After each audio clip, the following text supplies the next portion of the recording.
मेरे प्रिय मित्रों, आइए स्वाध्याय के 57वीं संस्कृत साहित्य की 14वीं संगणक प्रौद्योगिकी की 16वीं पाठशाला में आइए प्रवेश करें। 8 नवंबर 2020 भूमंच ज्योतिष पाठशाला बीजेपी स्वाध्याय दिवस 57वां, संस्कृत साहित्य का 14वां, संगणक प्रौद्योगिकी का 16वां पाठशाला में आइए प्रवेश करें। उत्तराखंड मुक्त विश्वविद्यालय हल्द्वानी यूओयू के पाठ्यक्रम के तहत पाठों पर हम चर्चा कर रहे हैं। पाठशाला बीजेपी भूमंच ज्योतिष पाठशाला के 2 भाग यहाँ पर होते हैं। पहला भाग पाठ्यचर्या प्रश्नोत्तर चर्चा, दूसरा भाग पाठ्यक्रम पाठ्य चर्चा। 2 भाग होते हैं। आइए पाठशाला के पहले भाग में आइए प्रवेश करें। 2 सत्र इस पर होंगे, 2 इसके चरण होंगे। पहले चरण में कुछ यहाँ पर जानकारी लेंगे, हम सूचना लेंगे। उसके बाद फिर हम ये अपना जो संगणक प्रौद्योगिकी जो है टेक्नोलॉजी के बारे में जो समझने का हम प्रयास कर रहे हैं, कंप्यूटर को हम समझने का जो प्रयास कर रहे हैं, उसकी पाठशाला को हम आगे बढ़ाएंगे। उसी क्रम को आगे बढ़ाते हैं जो हम कल जहाँ पर हमने विराम दिया था, उसी क्रम को हम आगे बढ़ाएंगे। आइए पहले सूचना को समझने का हम प्रयास करेंगे।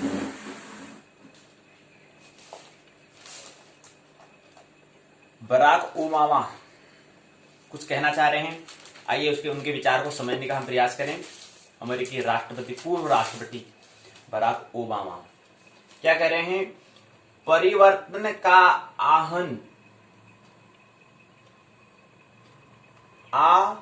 आह्वान जो है, परिवर्तन का आह्वान करने वाली लाखों आवाजों की ताकत के रास्ते में कुछ भी टिक नहीं सकता। परिवर्तन का आह्वान करने वाली लाखों आवाजों की ताकत के रास्ते में कुछ भी टिक नहीं सकता, ऐसे बराक ओबामा कहते हैं। मुखड़ा क्या देखें दर्पण में, शीशे में, मिरर में क्या देखें, दर्पण में क्या देखें, दर्पण में मुखड़ा। यहां पर स्वामी राम तीर्थ कुछ कहना चाह रहे हैं। आध्यात्मिक जगत के कुछ विचारक हैं, वो कुछ कहना चाह रहे हैं। आइए उनके विचार को समझें। दीपक की चमक और प्रकाश का अंतरंग रहस्य क्या है? यह कभी अपने तेल और बत्ती का बचाव नहीं करता। तेल और बत्ती निरंतर जलती रहती हैं। कर्म और क्रिया ही जीवन और प्राण है। कर्म ही जीवन है, क्रिया ही क्या है? प्राण है, ऐसा कहते हैं। आइए समझिए क्या कहते हैं। यदि तुम अपना सारा समय भोग और विलास और इंद्रिय सुख में गवाते रहे हो तो तुम्हारे लिए उत्थान की हम कोई भी आशा नहीं कर सकते हैं। परमात्मा ने बहुत आशा की हमको यहाँ पर भेजा है, लेकिन अगर हम क्या कर रहे हैं, अपने कर्म में भोग विलास में अगर इंद्रिय सुख में अगर गवा रहे हैं, तो फिर उत्थान के लिए, नई उत्थान के लिए, मोक्ष के लिए, निर्वाण के लिए कोई भी आशा नहीं हो सकती। आपसे आशा नहीं कर सकते हैं। परमात्मा ने आशा की थी, लेकिन हम उनकी आशा पर खरे नहीं उतर रहे हैं। अगर हम क्या कर रहे हैं, भोग विलास में ही, इंद्रिय सुख में ही अगर अपने समय को गवा रहे हैं, तो फिर उसके लिए अनेक उत्थान की, मोक्ष निर्वाण की, जन्म जन्मांतर के चक्कर में जो हम कहते हैं, उससे निवारण होने की, घर में विद्यालय से घर जाना है, उसकी जो हम आशा कर रहे हैं, वो आशा फिर आशा निराशा में बदलेगी। किसी विचार को दक्षतापूर्वक कार्य रूप में परिणत करना एक बात है, और उसके आधारभूत मौलिक अर्थ को हृदय के तल पर उतारना करना बिल्कुल ही दूसरी बात है। किसी विचार को दक्षतापूर्वक कार्य रूप में परिणत करना एक बात है, उसके आधारभूत मौलिक अर्थ को हृदय में उतारना, हृदयगम करना बिल्कुल दूसरी बात है। वर्तमान समय में चाहे कोई राष्ट्र कतिपय सिद्धांतों को कार्यान्वित करता हुआ भले ही फल फूल रहा हो, किंतु यदि कोई राष्ट्रीय मस्तिष्क भली भांति उन सिद्धांतों को समझता नहीं है, यदि उसके पीछे कोई ठोस सुनिश्चित आधार नहीं तो उस राष्ट्र के पतन की आशंका बराबर बनी रहती है। एक श्रमिक जो किसी रासायनिक क्रिया को सफलतापूर्वक व्यवहृत करता है वस्तुतः रसायन शास्त्रवेत्ता नहीं है। कोयला झोंकने वाला जो सफलतापूर्वक किसी वाष्प इंजन को चला लेता है इंजीनियर नहीं हो सकता। कोई गाड़ी चलाने वाला है वो ये अगर समझ ले कि मैंने ही गाड़ी का आविष्कार किया है तो ये नासमझी है। इसीलिए कह रहे हैं कि कोयला झोंकने वाला जो सफलतापूर्वक किसी वाष्प इंजन को चला लेता है वो इंजीनियर नहीं हो सकता है जी। गाड़ी चलाने वाला वो कोई आविष्कारक नहीं होगा गाड़ी को, लेकिन हाँ कह रहा है कि हाँ। या ऐसा उदाहरण है, किसी की हमने कार देख ली, उसे हम तस्वीर उतार रहे हैं, लगता है कि उस तस्वीर में ऐसा दिखाएंगे जैसे कि हमारी कार है जी। तो उसकी तस्वीर से यह स्पष्ट ये सत्य नहीं हो जाता है कि हमारे पास हमने कार को अजीब किया है, उपलब्ध हमने कर रखा है। ऐसा नहीं हो सकता है। अगर मन की ऐसी भ्रांति है तो ये मन का नासमझी का लक्षण है, रोग है, ये डाइजेसिस है।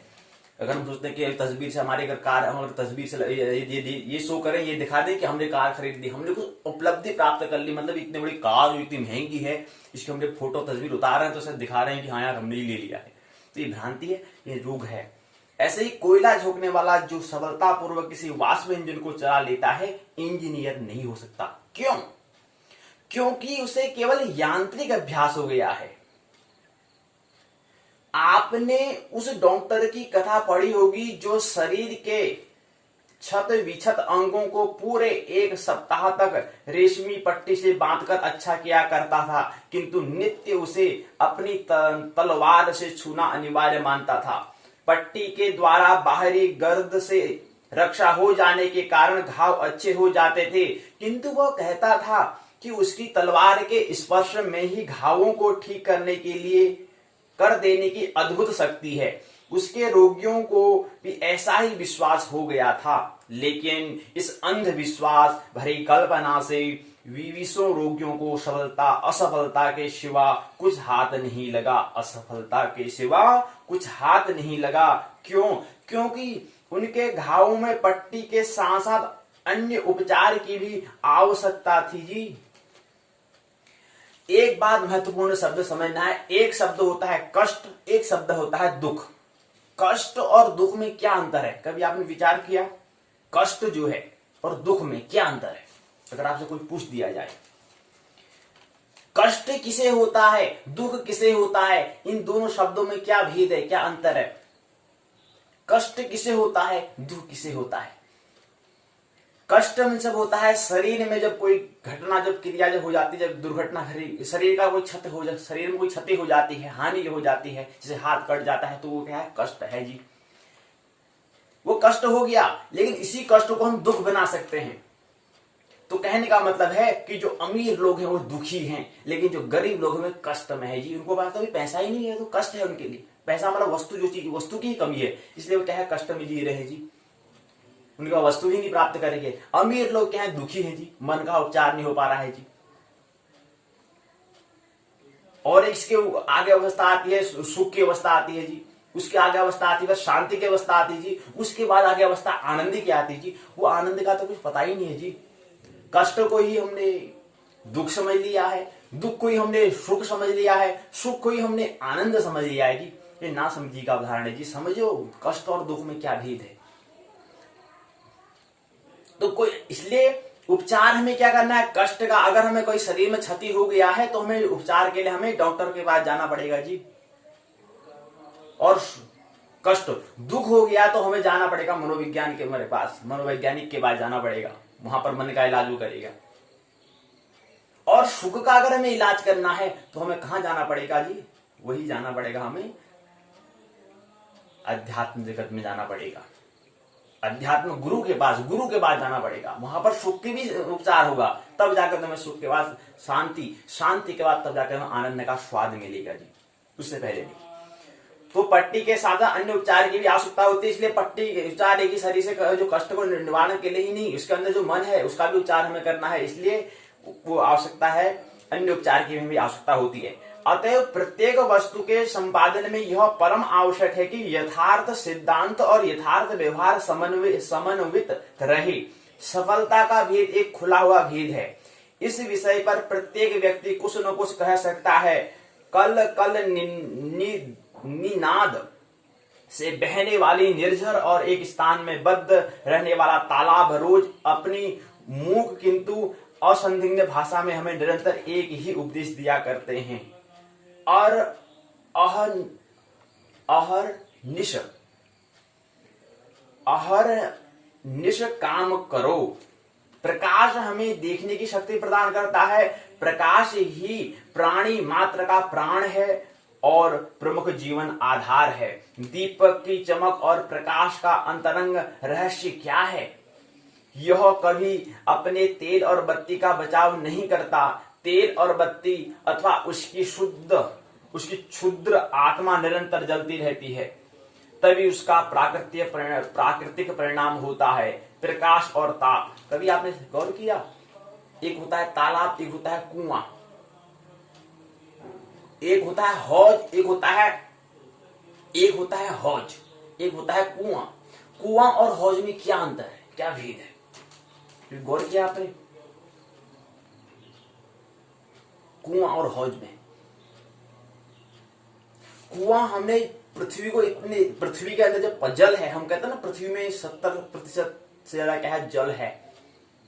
तो उसको हमने कुआं को इतनी गहराई में खोदा है जहां पर उसका क्या संबंध हो गया है, जो उसके अंदर जो जल है वहां से उसका संबंध जुड़ गया है। तो वहां पर निरंतर क्या होता है, स्वच्छ जल होता है। लेकिन हौज में क्या होता है, हौज में हमने बाहर से बनाया है, भाई निर्माण कराया उसको, भूमि पर हमने बनाया, बाहर से ईंट पत्थर लगाए, सीमेंट कर दिया, तो हमने हौज का निर्माण कर दिया। हौज और कुआं में क्या भेद है, इस पर आप विचार करेंगे, चिंतन करेंगे। लौ का संदेश है बचाओ, अपना बचाव करो और तुम्हारा सर्वनाश हो जाएगा। प्रकाश और ताप, लौ का संदेश है अपना बचाव करो और तुम्हारा सर्वनाश हो जाएगा। यदि तुम अपने शरीर के लिए सुख और विश्राम चाहते हो, यदि अपना सारा समय भोग विलास और इंद्रिय सुख में गवाते रहे, तो तुम्हारे लिए उत्थान की कोई भी आशा नहीं है। दूसरे शब्दों में इसका अर्थ हुआ कि अकर्मण्यता मृत्यु रूप है। केवल काम और क्रिया ही हमारा जीवन और प्राण है। काम, जीवन, क्रिया, प्राण है। काम और क्रिया ही हमारा जीवन और प्राण है। एक ओर सीमाबद्ध सरोवर है, दूसरी तरफ बहती हुई सरिता।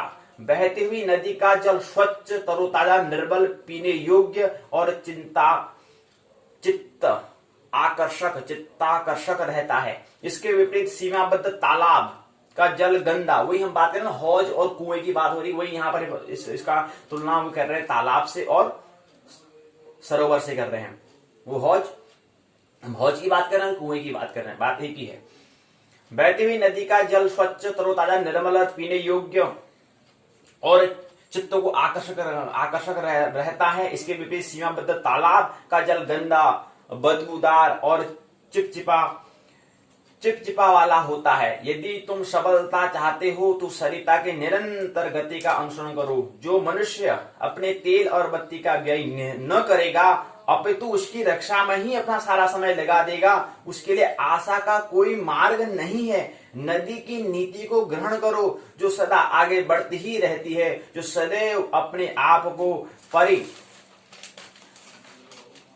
परिस्थितियों के अनुकूल बनाती हुई अपना व्यवहार बढ़ाती है। गति ही उसका जीवन है। कार्य, निरंतर कार्य, अटूट कार्य ही सफलता का पहला सिद्धांत है। नित्य प्रति उत्तम से उत्तम तर बनते जाओ। तो कह रहे हैं कि यहाँ पर हमें कोई कुछ हमें काम करना चाहिए, भोग विलास के लिए कोई हम ऐसा काम हमें करना चाहिए जिसमें कोई हमारी क्या हो, ऐसा काम हमें होना चाहिए जिसमें हमारी कोई आशा, कोई हमें चाह वाला काम ऐसा हमारा नहीं होना चाहिए। मतलब जीवन में हम ऐसा काम करें जिसमें कोई चाह, कोई आशा नहीं, केवल हमें करना है, कुछ ऐसा कर्म होना चाहिए जिससे कोई सुख दुख या कोई भी इससे कोई संबंधित राग द्वेष हमारा नहीं होना चाहिए, कोई भी इच्छा हमारे इसमें नहीं होनी चाहिए। कुछ केवल ऐसे कर्म होने चाहिए, हमें केवल कर रहे हैं बस। अकर्मण्य हो नहीं सकते हैं, कर्म कुछ न कुछ कर सकते हैं, लेकिन ऐसा कर्म करेंगे जिसमें से न कोई आगे के लिए उसमें क्या हो, उससे कुछ लेना देना न रहे, केवल कर रहे हैं बस। नहीं तो क्या बन जाएगा, प्रारब्ध बन जाएगी भाई। कर्म से ही क्या बनती है, प्रारब्ध बनती है। और उसी पर आधार से हमारी फिर प्रवृत्ति बनती है, प्रवृत्ति से फिर हमारी रुचि बनती है। तो आगे का जो लेखा जोखा है उसको शून्य करने के लिए क्या है, कर्म, निष्काम कर्म हमें करने। तो जीवन में हमें कुछ ऐसे कर्म करने चाहिए, प्रेम भक्ति पूजा या प्रार्थना ही होती है, इसमें कोई आगे का लेना देना नहीं होता है। केवल वर्तमान में हम अपने कर्मों को हम अकर्मण्य नहीं हो सकते हैं, कर्म कर रहे हैं केवल मस्ती के लिए बस, उससे आगे के लिए कोई लेखा जोखा नहीं, आगे के लिए कोई समय की हम बात नहीं कर रहे हैं कि आगे मैं भविष्य में बनूंगा या बनूंगा, नहीं। अभी आनंद हो, बस आगे मेरे को आनंद होना है, आनंदित रहना है, मस्त रहना है, बस मौज में रहना है। तो कुछ ऐसे कर्म होने चाहिए। अब जो भी अगर हमारा कर्म कोई ऐसा कर रहे हैं जो आगे के लिए कुछ न कुछ चाह के लिए, इच्छा के लिए कर रहे हैं, तो वो कर्म बंधन बन जाएगा जी। फिर वो उसका मोक्ष निर्माण की बात कर, फिर वहां पर लेखा जोखा उसका हो जाएगा, उसमें आपने चाह कर दी कि ऐसा होना चाहिए वैसा होना चाहिए, तो फिर क्या हो जाएगा, बंधन बच जाओगे जी। फिर तो फिर आगे फिर पुनरुत्थान जन्म, फिर आगे फिर क्रिया चलने वाली है। तो उस क्रिया को बंद करने के लिए करना पड़ेगा, हमें ऐसे कर्म करने होंगे जिसमें हमारी कोई इच्छा न रहे। कर्म करेंगे और वो कर्म ऐसे करने, पूरे मन से पूरे लगन से ऐसे कर्म उसको कर देना है कि उसमें आगे चाह की कोई इच्छा नहीं, उसे भूल जाना है, बस कर्म करता इतना उसमें उस कर्म को करता इतना डूब जाना है कि पता ही नहीं चले कि इसमें कुछ चाह भी कर रहा था मैं। और प्रकृति का नियम है कि कुछ भी कर्म करते उसका फल मिलता है, वो फल की हमें हमारे ऊपर अपने हमारे चाह नहीं होनी चाहिए, उसको परमात्मा के ऊपर छोड़ देना है, मेरे को केवल करने से मतलब है जी, बस कुछ ऐसे कर्म होने चाहिए। अब हम क्या कर रहे हैं, इस कर्म के लिए कुछ भोग या कुछ इकट्ठा करने के लिए भाई ये भी करना है, मेरे को ये भी करना है। तो फिर यहाँ पर जो हमारे फिर जो स्वामी राम तीर्थ जो संदेश दे रहे हैं, जो विचार हम बताना चाह रहे हैं, वो यही बताना चाह रहे हैं कि यदि तुमने अपना सारा समय भोग विलास के लिए, मतलब कुछ भोगने के लिए ही, अगर विलास करने के लिए ही, उसको कुछ चाहने के लिए अगर समय व्यतीत करा, कुछ कर्म ऐसा आपने जिसमें आपकी कोई चाह कोई इच्छा न हो, ऐसा कर्म अगर आपने नहीं किया, तो फिर आपसे जो परमात्मा ने आशा की थी, जिस आशा से आपको भेजा था, मनुष्य रूप जीवन में एक अपॉर्चुनिटी, अवसर और सुनहरा अवसर दिया था अपने घर जाने के लिए, जो अवसर मिला था उससे आप चूक जाएंगे। इसलिए कहते हैं कि कुछ ऐसा कर्म होने चाहिए जो आगे के लिए बंधन न बने। और बंधन बनने के लिए क्या होगा, निष्काम कर्म, कोई कामना इसमें नहीं होनी चाहिए, कोई इच्छा नहीं होनी चाहिए, इसलिए ऐसा कर्म करना चाहिए। चलिए फिर एक बात हमारे और आती है, दूसरी सूचना है, सत्संग का सुपरिणाम क्या होता है। संत जी ने कहा, धर्म शास्त्रों में लिखा है कि जो व्यक्ति तंत्र मंत्र के नाम पर किसी को ठगता है उसकी बहुत दुर्दशा होती है। काशी नगर में हरिदत्त नामक एक व्यक्ति रहता था। कुसंग में पड़ने के कारण वह दुर्व्यसनी बन गया। सत्संग का बड़ा महत्व है जी। बिनु सत्संग विवेक न होई, राम कृपा बिनु सुलभन सोई, सट सुधरहि सत संगति पाई, पारस परस घात सुहाई। बिनु सतसंग विवेक न होई, राम कृपा बिनु सुलभन सोई। तो सत्संग का मतलब संगति का बहुत महत्व है जी, बहुत महत्व है। और कैसी संगति है उसके लिए भी क्या करना पड़ेगा जी, प्रारब्ध प्रवृत्ति के हिसाब से, जो हमारा लेखा जोखा पहला जो पड़ा है उसी के हिसाब से हमारी रुचि होगी, उसी से हमारी मित्रता होगी भाई, उसी हमारे दोस्त होंगे। तो सत्संग का बड़ा प्रभाव है। तो यहाँ पर बता रहे हैं सत्संग का सुपरिणाम क्या होता है। यहाँ पर मित्र बता रहे हैं, शिव कुमार गोयल बताना चाह रहे हैं कुछ विचार, आइए इसको समझें। तो कह रहे हैं कि दुर्व्यसनी हो गया था कुसंग में पड़ने से कारण। एक साथी ने उससे कहा, यदि दिमाग से काम लो तो हम दोनों की दरिद्रता दूर हो सकती है। उस व्यक्ति ने यह बात फैला दी कि हरिदत्त त्रिकालदर्शी है। एक दिन नगर में बारात आई। दोनों ने रात के समय घोड़ा चुराकर जंगल में पेड़ के नीचे बांध दिया। लोग हरिदत्त के पास पहुंचे। उसने नाटक करते हुए बताया कि घोड़ा जंगल में बंधा है। घोड़ा मिलने पर वह प्रसिद्ध हो गया। तो हरिदत्त चमत्कारी सिद्ध के रूप में पूजा जाने लगा। एक रात राजमहल में चोरी हो गई। राजा का मंत्री हरिदत्त के पास आया। हरिदत्त ने मंत्री से कहा, कल बताऊंगा। चोर वहीं बैठा हुआ था। वह घबरा गया। उसने चोरी किए हुए धन के बारे में बताते हुए हरिदत्त से प्राण रक्षा की गुहार लगाई। हरिदत्त ने मंत्री से कहा, चोर तो मर गया किंतु धन अमुक जगह पर गड़ा है। धन मिल जाने पर राजा ने उसे इनाम दिया।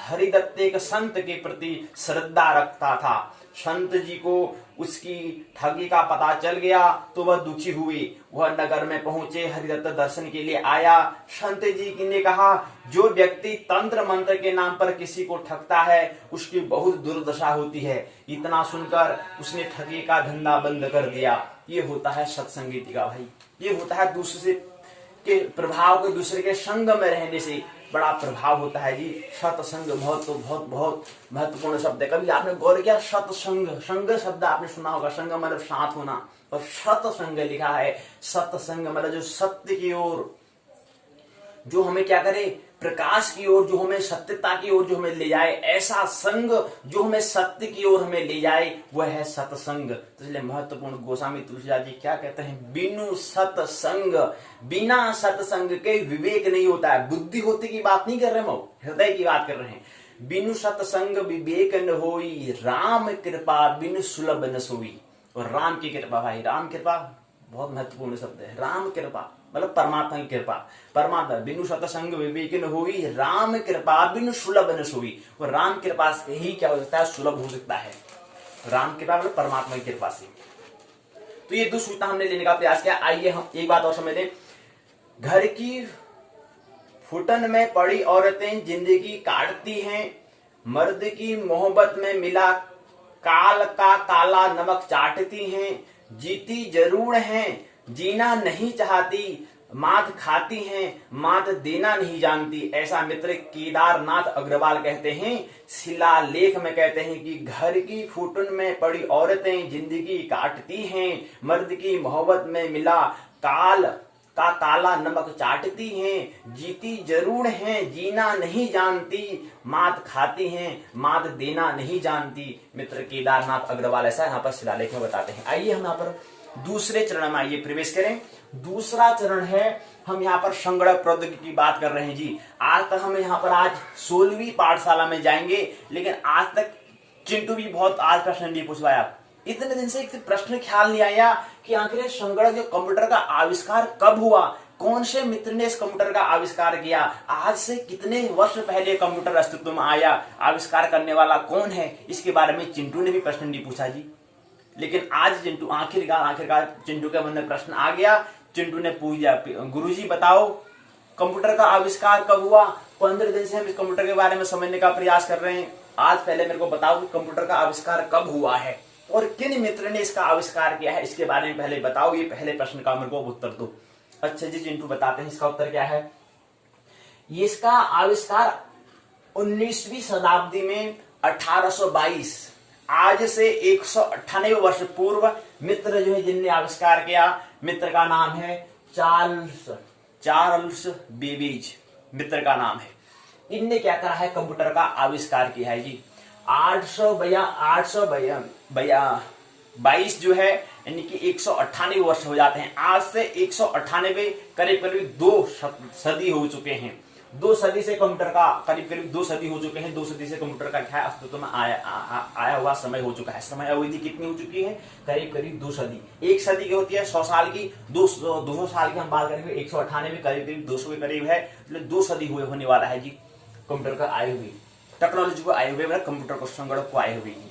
तो इसका आविष्कार मित्र चार्ल्स बेबेज ने किया है जी, बेबेज ने किया है। यह हमें समझना है। आइए अब हम यहाँ पर आज की पाठशाला में प्रवेश करें। हम यहाँ पर माइक्रोसॉफ्ट विंडोज एक्सपी के साथ शुरुआत हम करने का हम प्रयास कर रहे हैं। इसी क्रम को हम आइए आगे बढ़ाते हैं। यहाँ पर हमने 3 सत्र को समझ लिया, पहला सत्र, दूसरा सत्र, तीसरा सत्र हमने समझ लिया है। आज यहाँ पर हम चौथे सत्र को समझेंगे। हमने पहले सत्र में क्या समझा था, एक बार और पुनरावृत्ति कर लेते हैं।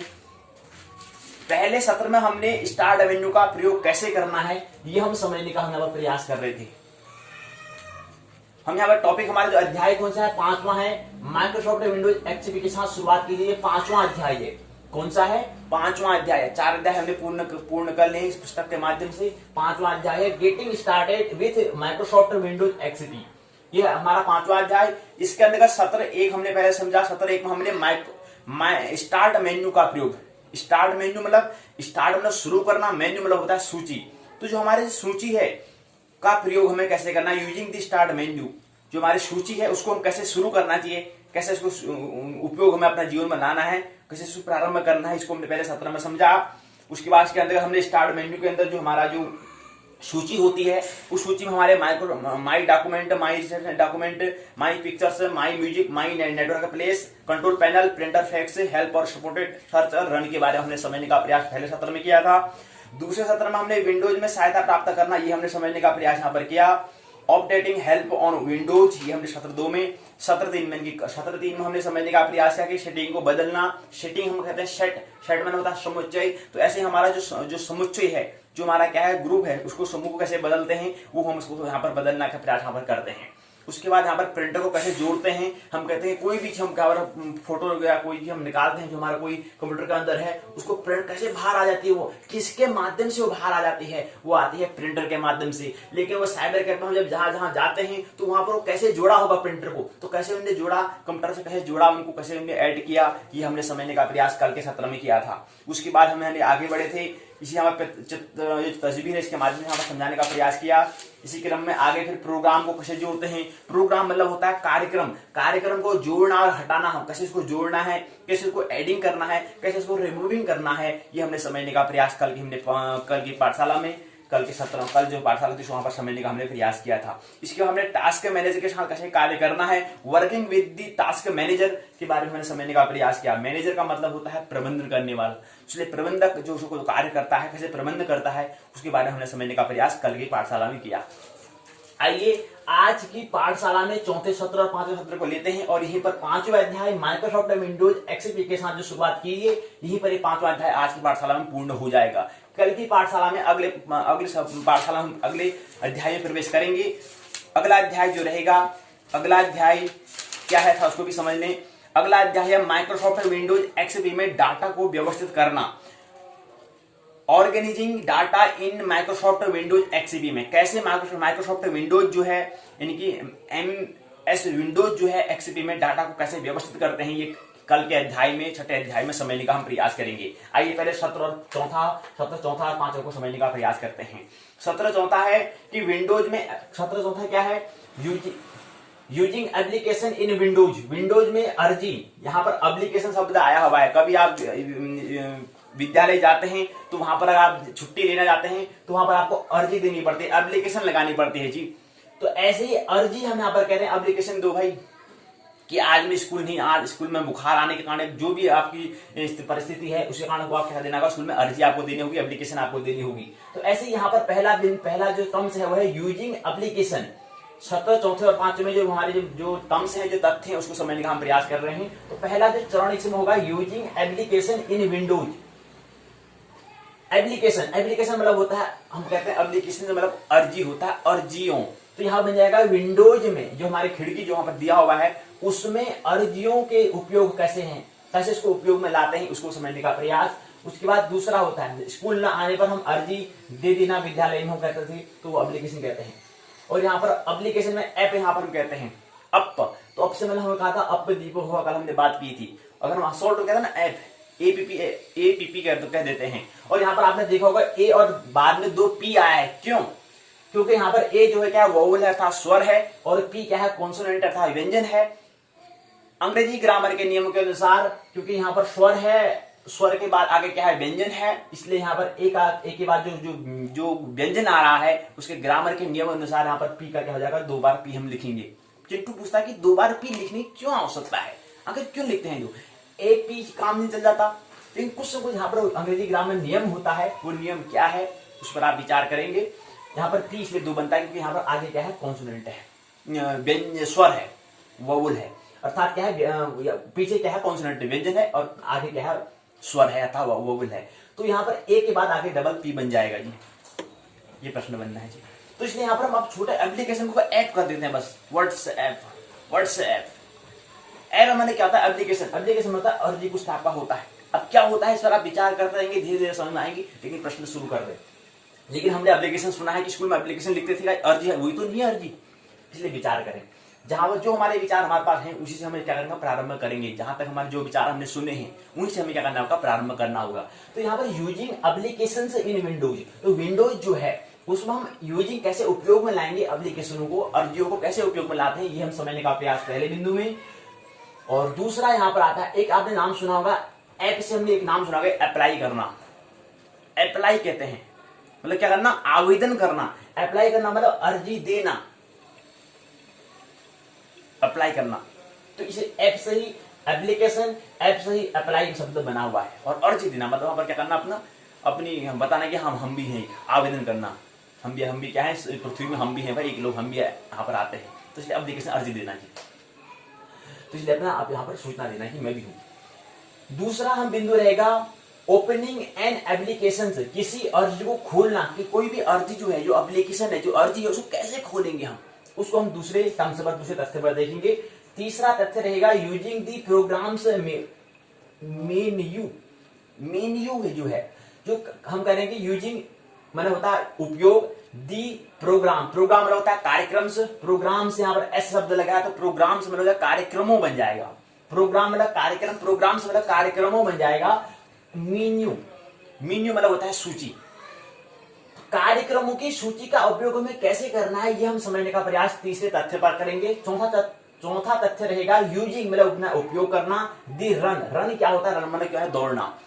रन कमांड मतलब करना, उसको क्या करना, आदेश देना, कमांड करना। हम कहते हैं ना सेना में क्या होता है, कमांड से होती है, तो वो आदेश देती है, कुछ कमांड को समूह बनाए गए होते हैं, तो कमांड से तो कमांड मतलब क्या करना, आदेश देना रन के लिए। तो दौड़ने के लिए आदेश का उपयोग जैसे शब्द का बनता है वैसे ही शब्द से हम विचार करने का प्रयास करेंगे। अब इसका यहाँ पर ने शब्द लिखा है यूजिंग दी रन कमांड लिखा है, और इनने यहाँ पर क्या लिखा होगा, इनने यहाँ पर लिखा है कि रन कमांड का उपयोग लिखा है, ये इनका विचार है। लेकिन हम इसको ऐसे बनाएंगे जैसा इंग्लिश शब्द का यूजिंग का मतलब होता है उपयोग करना, रन मतलब होता है दौड़ना, कमांड से मतलब होता है आदेश। तो हमने बनाया कि दौड़ने के आदेश का उपयोग करना।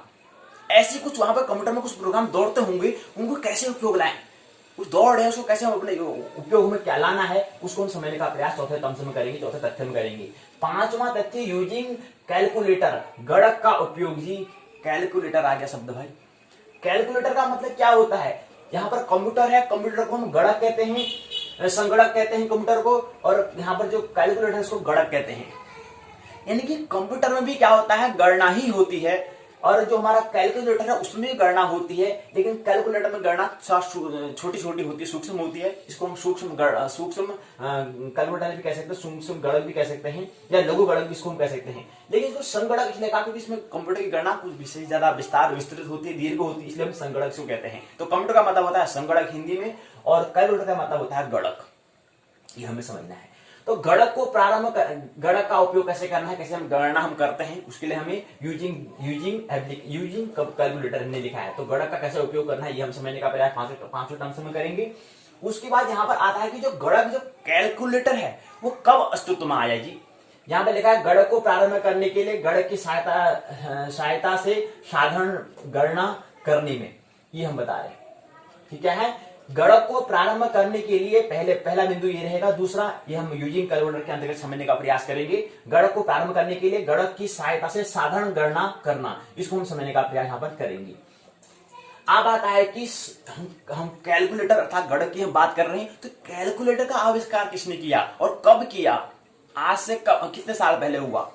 तो यहाँ पर बताते हैं यांत्रिक गणक की हम यहाँ पर बात कर रहे हैं। एक यांत्रिक होता है, एक इलेक्ट्रॉनिक होता है, एक विद्युत गणक भी होता है। जी इलेक्ट्रॉनिक गणक भी होता है, इलेक्ट्रॉनिक कैलकुलेटर भी होता है, और एक मैकेनिकल कैलकुलेटर भी होता है। जी अब इलेक्ट्रॉनिक और मैकेनिकल आपने शब्द नाम सुना होगा, कोई इलेक्ट्रॉनिक बोलता है कि इलेक्ट्रॉनिक इंजीनियर हूं, कोई कहता है कि मैकेनिकल इंजीनियर हूं। ये मैकेनिकल और इलेक्ट्रिकल क्या मतलब इन दोनों में, एक होता है यांत्रिक, एक तो क्या होगा यंत्र का, एक क्या होगा इलेक्ट्रॉनिक मतलब क्या विद्युत, यानी कि यंत्र का सूक्ष्म रूप वाला क्या होगा एक व्यक्ति, एक अभियंता होगा।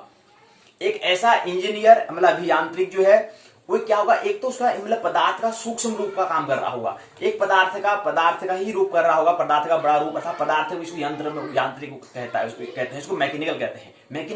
मैकेनिकल इंजीनियर मतलब होता है यांत्रिक अभियंता, और इलेक्ट्रॉनिक इंजीनियर मतलब होता है कि वो विद्युत आणविक मतलब वही पदार्थ का छोटा रूप वाला जो अभियंता है वो, इसलिए इसको इलेक्ट्रॉनिक और मैकेनिकल, यांत्रिक और विद्युत आणविक हम इसको कह सकते हैं। तो यांत्रिक गणक, अब हम यहाँ पर यांत्रिकी मैकेनिकल की हम यहाँ पर बात कर रहे हैं। तो मैकेनिकल गणक जो है, मैकेनिकल जो कैलकुलेटर है, उपकरण जो यंत्र है का आविष्कार कब हुआ? वो हुआ 1642 अर्थात 17वीं सदी में हुआ था जी कैलकुलेटर का। 1642 में यहाँ पर क्या हुआ था, उसका आविष्कार हुआ था। 1642 ये रहे, 20 ये रहा 2020। तो 42 10 52 52 10 62 42 है। 42 में 40 वहां बचे। यहां पर इसको समझे, हमने कहा कि क्या है 1642 2020 ये रहा और 1642 ये रहा। अब 10 है, 10 में से 2 गया तो 10 में से 2 जाएगा तो 8 बचेगा जी। और यहां पर हमने 10 कहा क्योंकि यहां पर 0 था। अब यहां पर से हम हासिल लेते हैं, यहां से हम मित्र से उधार लेते हैं, तो ये 2 को हमने यहां से इसको 10 बनाया था, 10 में से फिर हम 2 गए तो 8 बचा था। अब यहां पर बचा 1, अब 1 में से यानी कि 1 से फिर यहां से उधार हम लेंगे तो यहां हमारा क्या हो जाएगा 11 हो जाएगा, 4 यहां है, 6 4 10 होता है, यानी कि 4 1 7 यहां पर आ जाएगा जी। और यहां पर क्या है 19 हो जाएगा, यानी कि 378 वर्ष पूरी की हम बात कर रहे हैं। अब इनको जोड़ दें, इन दोनों का योग भी क्या है सेम आना चाहिए। 8 2 10 8 2 10 हासिल 1, 7 4 11 1 12 हासिल 1 हो गया। और उसके बाद 16 17 18 19 और एक है 20, यानी कि हमारा जो गणना है वो सही है। अर्थात आज से 378 वर्ष पूर्व, कम से कम करीब करीब यहाँ पर 4 शताब्दी के करीब, पौने 4 शताब्दी करीब पहुंचता है जी। तो यानी कि 300 साल है, अर्थात 3 शताब्दी हो गया, 78 साल हो गई। तो 378 साल पहले क्या हुआ था, कंप्यूटर का आविष्कार हुआ था। वो भी कौन था, यांत्रिक गणक, यानी कि यांत्रिक मैकेनिकल गणक, यानी कि कैलकुलेटर का आविष्कार हुआ था। और मित्र का नाम है विल्हेम शिकार्ड ने किया था जी। विल्हेम शिकार्ड ने 1642 अर्थात 17वीं सदी में क्या करा था, यांत्रिक अर्थात मैकेनिकल गणक यानी कि कैलकुलेटर, तो मैकेनिकल कैलकुलेटर का क्या करा था, आविष्कार किया था। तो ये हमने समझने का प्रयास है। 5वें टर्म्स में इसको करते हैं, यूजिंग कैलकुलेटर, गणक का उपयोग कैसे करेंगे, कैसे गणनाओं के उपयोग करते हैं, ये हमने समझने का प्रयास यहां पर करेंगे। 6ठे में परफॉर्मिंग साइंटिफिक कैलकुलेटर, वैज्ञानिक गणना में प्रदर्शन, परफॉर्म करना मतलब होता है प्रदर्शन करना। तो कैसे परफॉर्मिंग, यहाँ पर परफॉर्म लिखा है, परफॉर्म करना मतलब क्या था, प्रदर्शन करना। यहाँ पर आईएनजी लगा तो बन गया परफॉर्मिंग, बन गया परफॉर्म करना कहते हैं प्रदर्शन करना। ये साइंटिफिक कैलकुलेटर, साइंटिफिक मतलब वैज्ञानिक, कैलकुलेटर मतलब होता है गणना, गणक करना, गणना करना। कैलकुलेटर का साइंटिफिक वैज्ञानिक गणना में क्या प्रदर्शन रहेगा, क्या उसका वहां पर परफॉर्म रहेगा, ये हम समझने का प्रयास 6ठे बिंदु में। 7वें बिंदु में 4 changing the data in Windows XP, Windows XP में तारीख को कैसे, डेट को हम माफ करना, चेंजिंग द डेट, यहाँ पर डेट की बात हो रही है, डाटा की डेट की बात हो रही है। Changing the date in Windows XP, Windows XP में तारीख को कैसे बदलते हैं, ये हम समझने का प्रयास 7वें बिंदु में। 8वें बिंदु में चेंजिंग द टाइम, समय में कैसे बदलाव करना है, ये हम समझने का प्रयास यहाँ पर करेंगे। यहाँ पर एक बात होगी, changing the date in Windows XP में कुछ बात और आएगी। एक बिंदु रहेगा, संगणक में तारीख बदलने के लिए कुछ हमें बात समझना होता है जी। कुछ तथ्यों को हमें ख्याल में रखना होगा, संगणक में तारीख बदलने के लिए कुछ हमें तथ्य होंगे, उसको हमें ख्याल में रखना होगा, वो हम समझने का प्रयास यहाँ पर 7वें बिंदु में करेंगे। 8वें बिंदु में चेंजिंग द टाइम, समय में बदलाव कैसे करना है, ये हम समझने का प्रयास करेंगे। यहाँ सब किसमें करेंगे, हम वही करेंगे, माइक्रोसॉफ्ट विंडोज एक्सपी में करेंगे, माइक्रोसॉफ्ट विंडोज एक्सपी हम करेंगे। उसके बाद अगर आता है, हमने 8वां बिंदु कहता है कि चेंजिंग द टाइम। 9वां बिंदु आता है switching between application, switching between application, एक अर्जी से दूसरी अर्जी में जाना हम कैसे करेंगे, एक एप्लीकेशन से दूसरी एप्लीकेशन में कैसे जाना है, एक अर्जी से दूसरी अर्जी में कैसे जाना है, ये हम समझने का प्रयास 9वें बिंदु में करेंगे। 10वें बिंदु में शट डाउन, विंडोज को कैसे बंद करना है, शट डाउन करना है। अभी यहाँ पर लॉकडाउन एक शब्द नाम आया, कभी आपको गौर किया लॉकडाउन का मतलब क्या होता है। लॉक मैंने होता है ताला करना, डाउन में होता है नीचे ताला, जो भी हम कभी वो ताला लगाते हैं उसके लिए हमें क्या करना पड़ता है। ये जो लॉकडाउन शब्द है ये महत्वपूर्ण दुकानों पर उपयोग से यहाँ पर शब्द लिया गया है, क्योंकि दुकानों में क्या होता है शर्ट को पहले नीचे करते हैं, था डाउन करते हैं तब जाकर उसमें ताला था लॉक लगता है, इसलिए लॉकडाउन शब्द बना है, इसलिए इसको हमने लॉकडाउन कहा। तो कुछ इस तरह, और इसका हिंदी मतलब होता है तालाबंदी, लेकिन यहाँ पर डाउन करने के बाद ही लॉक लगता है, ये यहाँ पर शब्द से मतलब निकलता है जी। नहीं तो उसको लॉक भी हम कह सकते हैं, लॉक करना है मतलब ताला करना भी कह सकते हैं, लॉक में होता है ताला, बंद करना, ठीक है। लेकिन लॉकडाउन मतलब क्या, कोई इस तरह से मतलब तालाबंदी हो चुकी है। हमने भी सुना था शब्द कि लॉकडाउन चल रहा है, अब अनलॉक हो गया, ये क्या मतलब है शब्द का। अब इसी क्रम में आता है कि शटडाउन हम कह रहे हैं कि विंडोज जो है, विंडोज को हमें कैसे बंद करना है, ये हम समझने का प्रयास यहाँ पर करेंगे 10वें बिंदु में। 11वें बिंदु में टेस्ट योर नॉलेज, अपने ज्ञान को हमें परखना है, इसको अपने ज्ञान को परखना है, परखने का प्रयास हम 11वें बिंदु में। 12वें बिंदु में टर्म्स बी रिमेंबर, कुछ हमें जो अपनी क्या है तथ्य है उसको हमें याद रखने, रिमेंबर रखने, उसको हम समझने का प्रयास यहाँ पर करेंगे। तो यहीं पर क्या होगा, हमारी पाठशाला का जो दूसरा चरण है वो पूर्ण हो जाएगा। आइए पहले समझते हैं चौथे सत्र में क्या है। विंडोज में एप्लीकेशन का उपयोग। विंडोज एक्सपी में प्रोग्राम या एप्लीकेशन का एक समूह होता है जिसके द्वारा विशेष कार्य किए जाते हैं। प्रोग्राम के उदाहरण नोट पैड होता है, कैलकुलेटर होता है, वर्ड पैड आदि होते हैं। इसके अतिरिक्त एप्लीकेशनों के उदाहरण MS एक्सेल, MS वर्ड। अब यह MS क्या होता है, MS होता है माइक्रोसॉफ्ट होता है। अब हमने कहा था कि जो माइक्रोसॉफ्ट यहाँ पर दिया है, माइक्रोसॉफ्ट को आप हम शॉर्ट फॉर्म में संक्षिप्त भाषा में MS कहेंगे जी। जैसे हम ब्रदर को ब्रो कहते हैं ना, BRO, संस्कृत में कहते क्या क्या हाल है, क्या ब्रो, ब्रो हम कहते हैं, ब्रदर्स को नहीं बोलते, ब्रो बोल देते हैं। ऐसे यहाँ पर माइक्रोसॉफ्ट को हम संस्कृत में बोल देंगे MS बोल देंगे। तो यही बता रहे हैं कि यहाँ पर इसके अतिरिक्त एप्लीकेशन के उदाहरण यहाँ पर है MS एक्सेल है, MS वर्ड है, MS पावर पॉइंट है जी।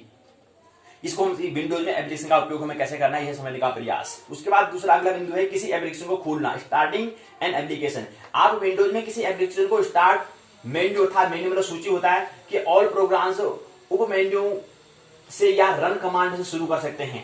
प्रोग्राम से मेन्यू का उपयोग हमें कैसे करना है, यूजिंग द प्रोग्राम से मेन्यू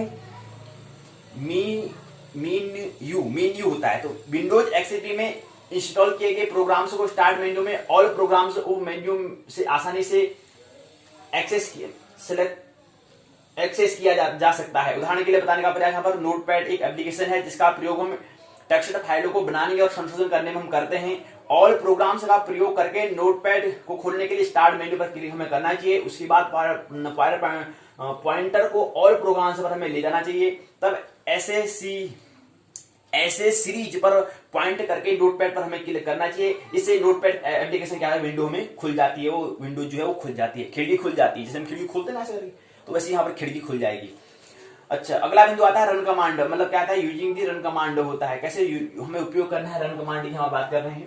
कैसे वो रन कर रहा है, रन के लिए हम आते देखते हैं तो वहां पर उसमें क्या हमें कमांड करनी होती है, उसके लिए यहाँ पर समझने का प्रयास। सबसे पहले स्टार्ट पर हमें क्लिक करना होता है, उसके बाद रन पर हमें क्लिक करना होता है। रन विंडो खुलने पर प्रोग्राम का नाम टाइप करना होता है। इस तस्वीर में यहाँ पर दिया है वही समझाने का प्रयास किया गया है। यहाँ पर बताया है कि रन कमांड हमें करना है। सबसे पहले स्टार्ट विंडो पर हमें क्लिक करना होता है, उसके बाद रन पर हमें क्लिक करना होता है। रन विंडो क्या होती है, खुल जाती है। जो क्या है, जो खिड़की है वो खुल जाती है। ऊपर प्रोग्राम का नाम टाइप, फिर वहां पर हम क्या करना है, प्रोग्राम का हमें टाइप करना पड़ता है, कुछ लिखना पड़ता है, मतलब कुछ लिखना, दर्ज करना, मतलब कंप्यूटर भाषा में उसको टाइप कहते हैं, मतलब कुछ दर्ज करना होता है वो शब्द को। अब हमें क्या है, बन बनाए शब्द होते हैं, हमें आकार नहीं देना होता है शब्द को। वहां पर हमारा शब्द A बना हुआ, B बना होगा, C बना होगा, D बना होगा, 1 2 सब बना हुआ होगा, इसलिए इसको हम टाइप कहते हैं। कभी आपने टाइपिंग शब्द आपने नाम सुना, टाइप से टाइपिंग शब्द बना, ING फॉर्म लगी है। टाइप का मतलब होता है कि वहां पर हमें जो हमारा कीबोर्ड है वहां पर हमें अक्षर बने बनाए होते हैं, केवल हमें क्या करना है, उसको हमें दबाना होता है बस। केवल उसमें क्या करना है, क्लिक मतलब दबाना होता है, उसको हमें क्या करना है, उसमें फोर्स देना होता है, इसलिए इसको हम टाइपिंग कहते हैं जी। लेकिन यहाँ पर लिखने में, दर्ज करने में बड़ा अंतर है। वहां पर एक को हमें बनाना पड़ेगा, 1 2, तो ये अलग चीज है। लेकिन वहां बन बनाए क्या पता है, अंक शब्द वहां पर बन बनाए होते हैं, केवल उसको हमें क्या करना है, दबाना होता है, उस बटन को हमें दबाना होता है, केवल उसमें क्या करना है, फोर्स हमें देना होता है जी, इसलिए इसको टाइपिंग हम कहते हैं। टाइप और लिखने में यही है अंतर है, नोट और टाइप में यही अंतर है। नोट दर्ज करना और टाइपिंग करना, ये इसमें ये भेद है। तो नोटबुक और टाइपिंग में यही अंतर है। कैलकुलेटर का कैसे उपयोग करते हैं, यूजिंग कैलकुलेटर, इसकी सहायता से आप विंडोज एक्सपी में साधारण अंक गणितीय क्रियाओं जैसे जोड़ना, घटाना, गुणा, भाग आदि कार्य तथा साथ ही साथ वैज्ञानिक और सांख्यिक गणना भी आप कर सकते हैं कैलकुलेटर में। अब हमारा जो कंप्यूटर है, जो संगणक है, वहां पर कैलकुलेटर अर्थात गणक भी होता है। अब गणक के लिए हम क्या कर सकते हैं, गणक के लिए हम जोड़, घटाना, गुणा, भाग इत्यादि जो और वैज्ञानिक जो हमें गणनाएं करनी है, सांख्यिक जो हमें गणना करनी है, आगे ज्योतिष की भी हमें गणना करनी पड़ेगी, तो वहां पर हम कंप्यूटर का उपयोग हम करेंगे जी। ज्योतिष में क्या है, गणना करने के लिए गणित का आविष्कार तो ज्योतिष के वजह से हुआ है, तो इसलिए हमें गणना करनी पड़ेगी वहां पर, तो इसलिए वहां पर कंप्यूटर भी, वहां पर हमें कैलकुलेटर मिलेगा, गणक मिलेगा, तो उसमें कैसे उपयोग करना है, गणना करने के लिए उपयोग करना है, ये हमें समझने के वहां पर सहायता हमें मिलेगी। कैलकुलेटर को कैसे स्टार्ट करना है, कैसे शुरू करना है, कैसे प्रारंभ करना है, इसके लिए कुछ बात हमें समझना चाहिए। गणक को हमें कैसे स्टार्ट करना है, कैसे शुरू करना है, उसके लिए कुछ बातें हमें ख्याल रखनी है, तब जाके कैलकुलेटर क्या होगा, प्रारंभ हो जाएगा, शुरू हो जाएगा। फिर सबसे पहले स्टार्ट पर जहां प्रारंभ करने का यहाँ पर एक बटन होता है, वहां पर हमें क्लिक करना होता है। फिर ऑल प्रोग्राम्स पर हमें क्या करना है, क्लिक करना होता है, दबाना होता है। इसके उपरांत एक्सेसरीज पर हमें क्लिक एक्सेसरीज पर हमें क्लिक करना होता है। तब कैलकुलेटर पर क्लिक हमें करना होता है। इससे कैलकुलेटर की विंडो क्या होती है, खुल जाती है, अर्थात जो खिड़की है वो खुल जाती है। ये हमारे यहाँ पर तस्वीर दी हुई है कैलकुलेटर की। ये कैलकुलेटर गणना करते हैं, जोड़ देते हैं। ये कैलकुलेटर, इससे पहले जब कैलकुलेटर नहीं था तो कैसे गणना करते हैं, विचार किया कि जब कैलकुलेटर आज से 378 वर्ष पूर्व कैलकुलेटर आया है। इससे पहले कैलकुलेटर नहीं था तो कैसे हिसाब करते होंगे, कैसे गणना करते होंगे, अंगुली में 1 2 3 4 ऐसे करते होंगे, हिसाब लगाते होंगे। लेकिन अभी क्या है, 300 करीब 4 शताब्दी करीब पौने 4 शताब्दी करीब होने वाला है समय। जितना समय हो चुका है कंप्यूटर गणक को आए हुए, कैलकुलेटर को आए हुए, गणक को आए हुए, इतना वक्त हो चुका है कि हमें तो पता ही नहीं, पता भी नहीं है। चलो गणना ठीक है, छोड़ो बस। तो यहाँ पर गणक की क्या है, तस्वीर यहाँ पर, चित्र यहाँ पर दिया हुआ है। कैलकुलेटर अर्थात गणक की सहायता से साधारण गुणन करना। संख्याओं में 1 2 और 4 पर हमें क्लिक करना होता है। तब हमें क्या जाता है, यहाँ पर स्टार पर हमें क्लिक, यहाँ पर एक बिंदु दिया हुआ था, स्टार की तरह से कुछ दिया हुआ था, एक चिन्ह होता है, चिन्ह का ऐसा होता है, 1 एरो 2 एरो 3 4 रेखाओं से स्टार तरह कुछ तस्वीर, एक यहाँ पर चिन्ह बन जाता है, उस पर हमें क्लिक करना होता है। संख्याओं में 5 0 और 5 पर क्लिक करना होता है। चौथा, पहली बात है, दूसरी बात है, तीसरी बात है, चौथी बात में बराबर चिन्ह पर हमें क्लिक करना होता है। तो संख्याओं का गुणनफल क्या आता है, 62,620 रिजल्ट जो परिणाम होता है बॉक्स में प्राप्त हो जाता है जी। कैसे प्राप्त होता है, यहाँ पर जो बटन हम दबाएंगे, करेंगे 7 8 ऐसे करेंगे, 5 और 0 करते हैं, फिर यहाँ पर ये वाला बटन क्लिक करते हैं, फिर 5 से करते हैं तो 5 बचे 25, 250 क्या होता है, उसका बराबर आ जाता है। देखिए 50 गुणा 2 हमने करा, 50 गुणा 2 हमने करा तो 100 बनके यहाँ पर आ जाता है। 50 गुणा 2 बराबर क्या आ जाएगा, वहां पर 100 लिखा आ जाएगा। परिणाम जो रिजल्ट मिलेगा वो ऐसे आ जाएगा। ऐसे यहाँ पर संख्या बता रही है, तो संख्या तो गुणनफल कितना आया, 62,620, यहाँ पर क्या है बॉक्स में लिखा हुआ रिजल्ट में परिणाम प्राप्त हो जाता है। यहाँ पर ये दिया हुआ है कैसे आएगा, ये चित्र में तस्वीर में बना रखा है। ये पहले तस्वीर कैलकुलेटर की बताने की है, दूसरे में यहाँ पर गुणा करके गुणनफल यहाँ पर बता रखा है। गुणन का फल जो हमने गुणा किया था उसका फल, जोड़ घटाना गुणा और भाग, जोड़ गुणा उसका दीर्घ रूप, जोड़ से ही क्या गुणा बना है और घटाने से ही क्या बना, भाग बना है। ये हमें ख्याल रखना चाहिए। पहले क्या था, जोड़ आया था, घटाना, जोड़ और घटाना आया था, फिर उसका विकास क्या हुआ, फिर आगे जोड़ को ही भाग में गुणा कर दिया और घटाने को बाद में भाग कर दिया। तो हमें 4 बातें समझनी होती है, मूलभूत बातें। और संख्या कितनी है, 0 1 2 3 4 5 6 7 8 9, इनकी क्या है, इन 9 की, इन 10 अंकों की क्या पुनरावृत्ति से क्या बनता है, पूरी संख्या क्या होती है, पूरी गणना होती है, पूरी संख्या की इसी से है। वैज्ञानिक गणना, परफॉर्मिंग करना, साइंटिफिक कैलकुलेशन के लिए कैलकुलेटर का उपयोग करना। आप वैज्ञानिक गणनाओं साइंटिफिक व्यू में भी कर सकते हैं। साइंटिफिक व्यू पर जानने के लिए कुछ बातें हमें ख्याल रखनी होती है। कैलकुलेटर विंडो में व्यू मेन्यू पर हमें क्लिक करना होता है।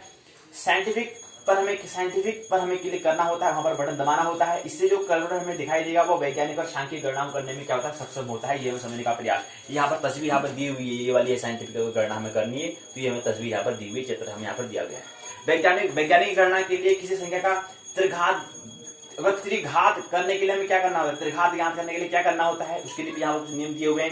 पहला बिंदु होता है साइंटिफिक व्यू पर संख्या 24 हमने टाइप की, टाइप वाला 24 हमने 2 और 4 बटन को हमने दबाया, टाइप हमने किया, दर्ज किया। उसके बाद हमें क्या करना है, x की घात 3 पर हमें क्लिक करना होता है। इससे परिणाम क्या होता है, परिणाम बॉक्स में हमें दिखाई देता है। यहाँ पर बताने का प्रयास यहाँ पर किया गया है। यानी 24 को 3 बार गुणा करो तो कितना आएगा, 13,882 यहाँ पर आता है। ये हमें यहाँ पर परिणाम मिल जाएगा। क्यूब का मतलब होता है त्रिघात, मतलब 3 बार से गुणा करना। 9 को 3 बार गुणा करते हैं तो 9 गुणा 9, 3 को 3 बार गुणा करेंगे, 3 3 9, 9 3 27, 3 3 9, 9 3 27, 27 को फिर 3 बार गुणा करेंगे। वैसे त्रिघात दुघात आप लोग गणित में पढ़ते हैं तो वहां पर वही बात करें। यहाँ पर त्रिघात करेंगे तो 24 को 3 बार और गुणा करेंगे तो आता है 13,824 यहाँ पर आता है, 13,824 यहाँ पर इसकी आती है। विंडोज एक्सपी में तारीख को कैसे बदलते हैं, डेट को कैसे बदलते हैं, ये समझने का प्रयास खबर करेंगे। कंप्यूटर में तारीख बदलने के लिए कुछ बातें होती है जो हमें ख्याल रखनी है। पहला, डेट एंड टाइम प्रॉपर्टीज पर डायलॉग बॉक्स पर हमें डेट एंड टाइम टाइप्स पर हमें क्या करता है, टाइप्स टब पर डेट अर्थात तारीख में सूची में महीने पर हमें क्लिक करना होता है।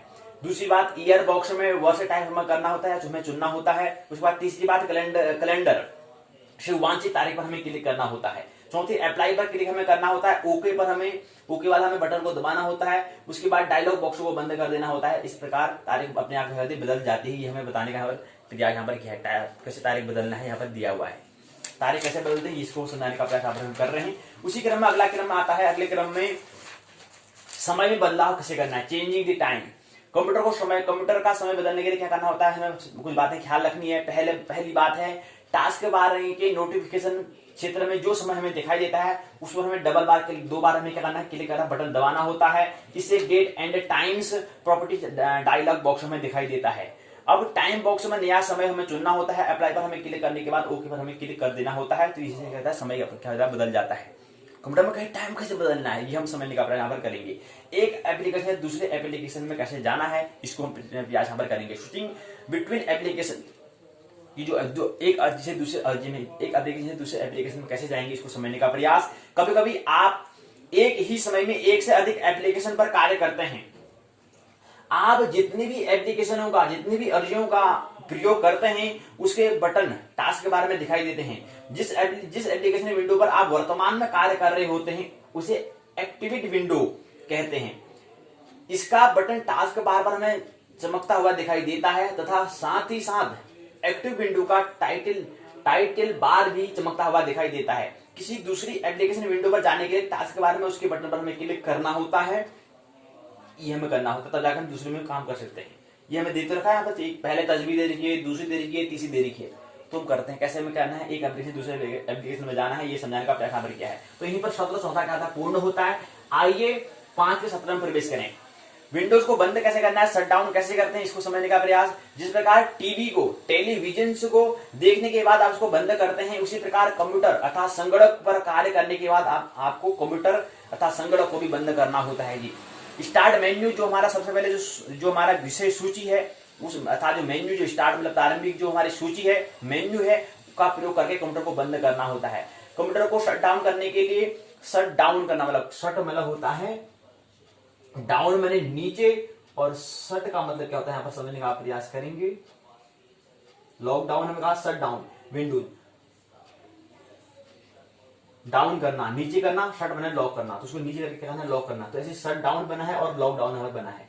तो शट डाउन क्या करना होता है ऐसा पर, क्या लॉक से ही काम चलता है। तो यहाँ पर शट डाउन करें तो शट को करना है नीचे, डाउन करना है, फिर उसको शट कर देना, लॉक कर देना है, बंद करना है। तो विंडोज को बंद करना, शट और डाउन में नीचे बंद करना, शट मैंने क्या बंद करना, तो बन जाता है विंडोज को बंद करना, तो शट डाउन।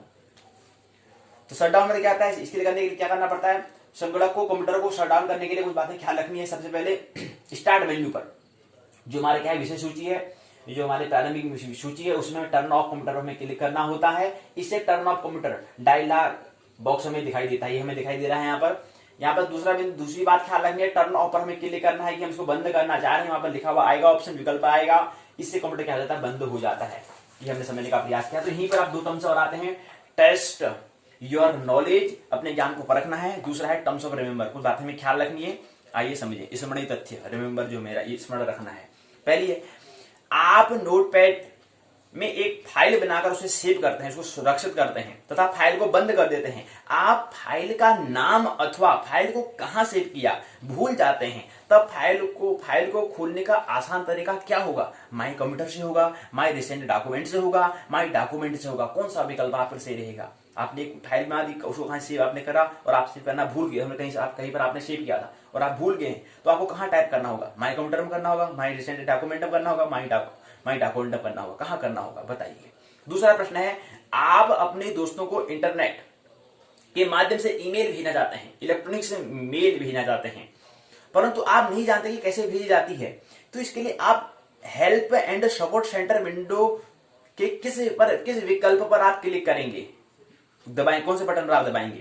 पहला आस्क फॉर असिस्टेंस में, वर्क रिमोटली में, या एक्सेसिबिलिटी में, किस में करेंगे आप।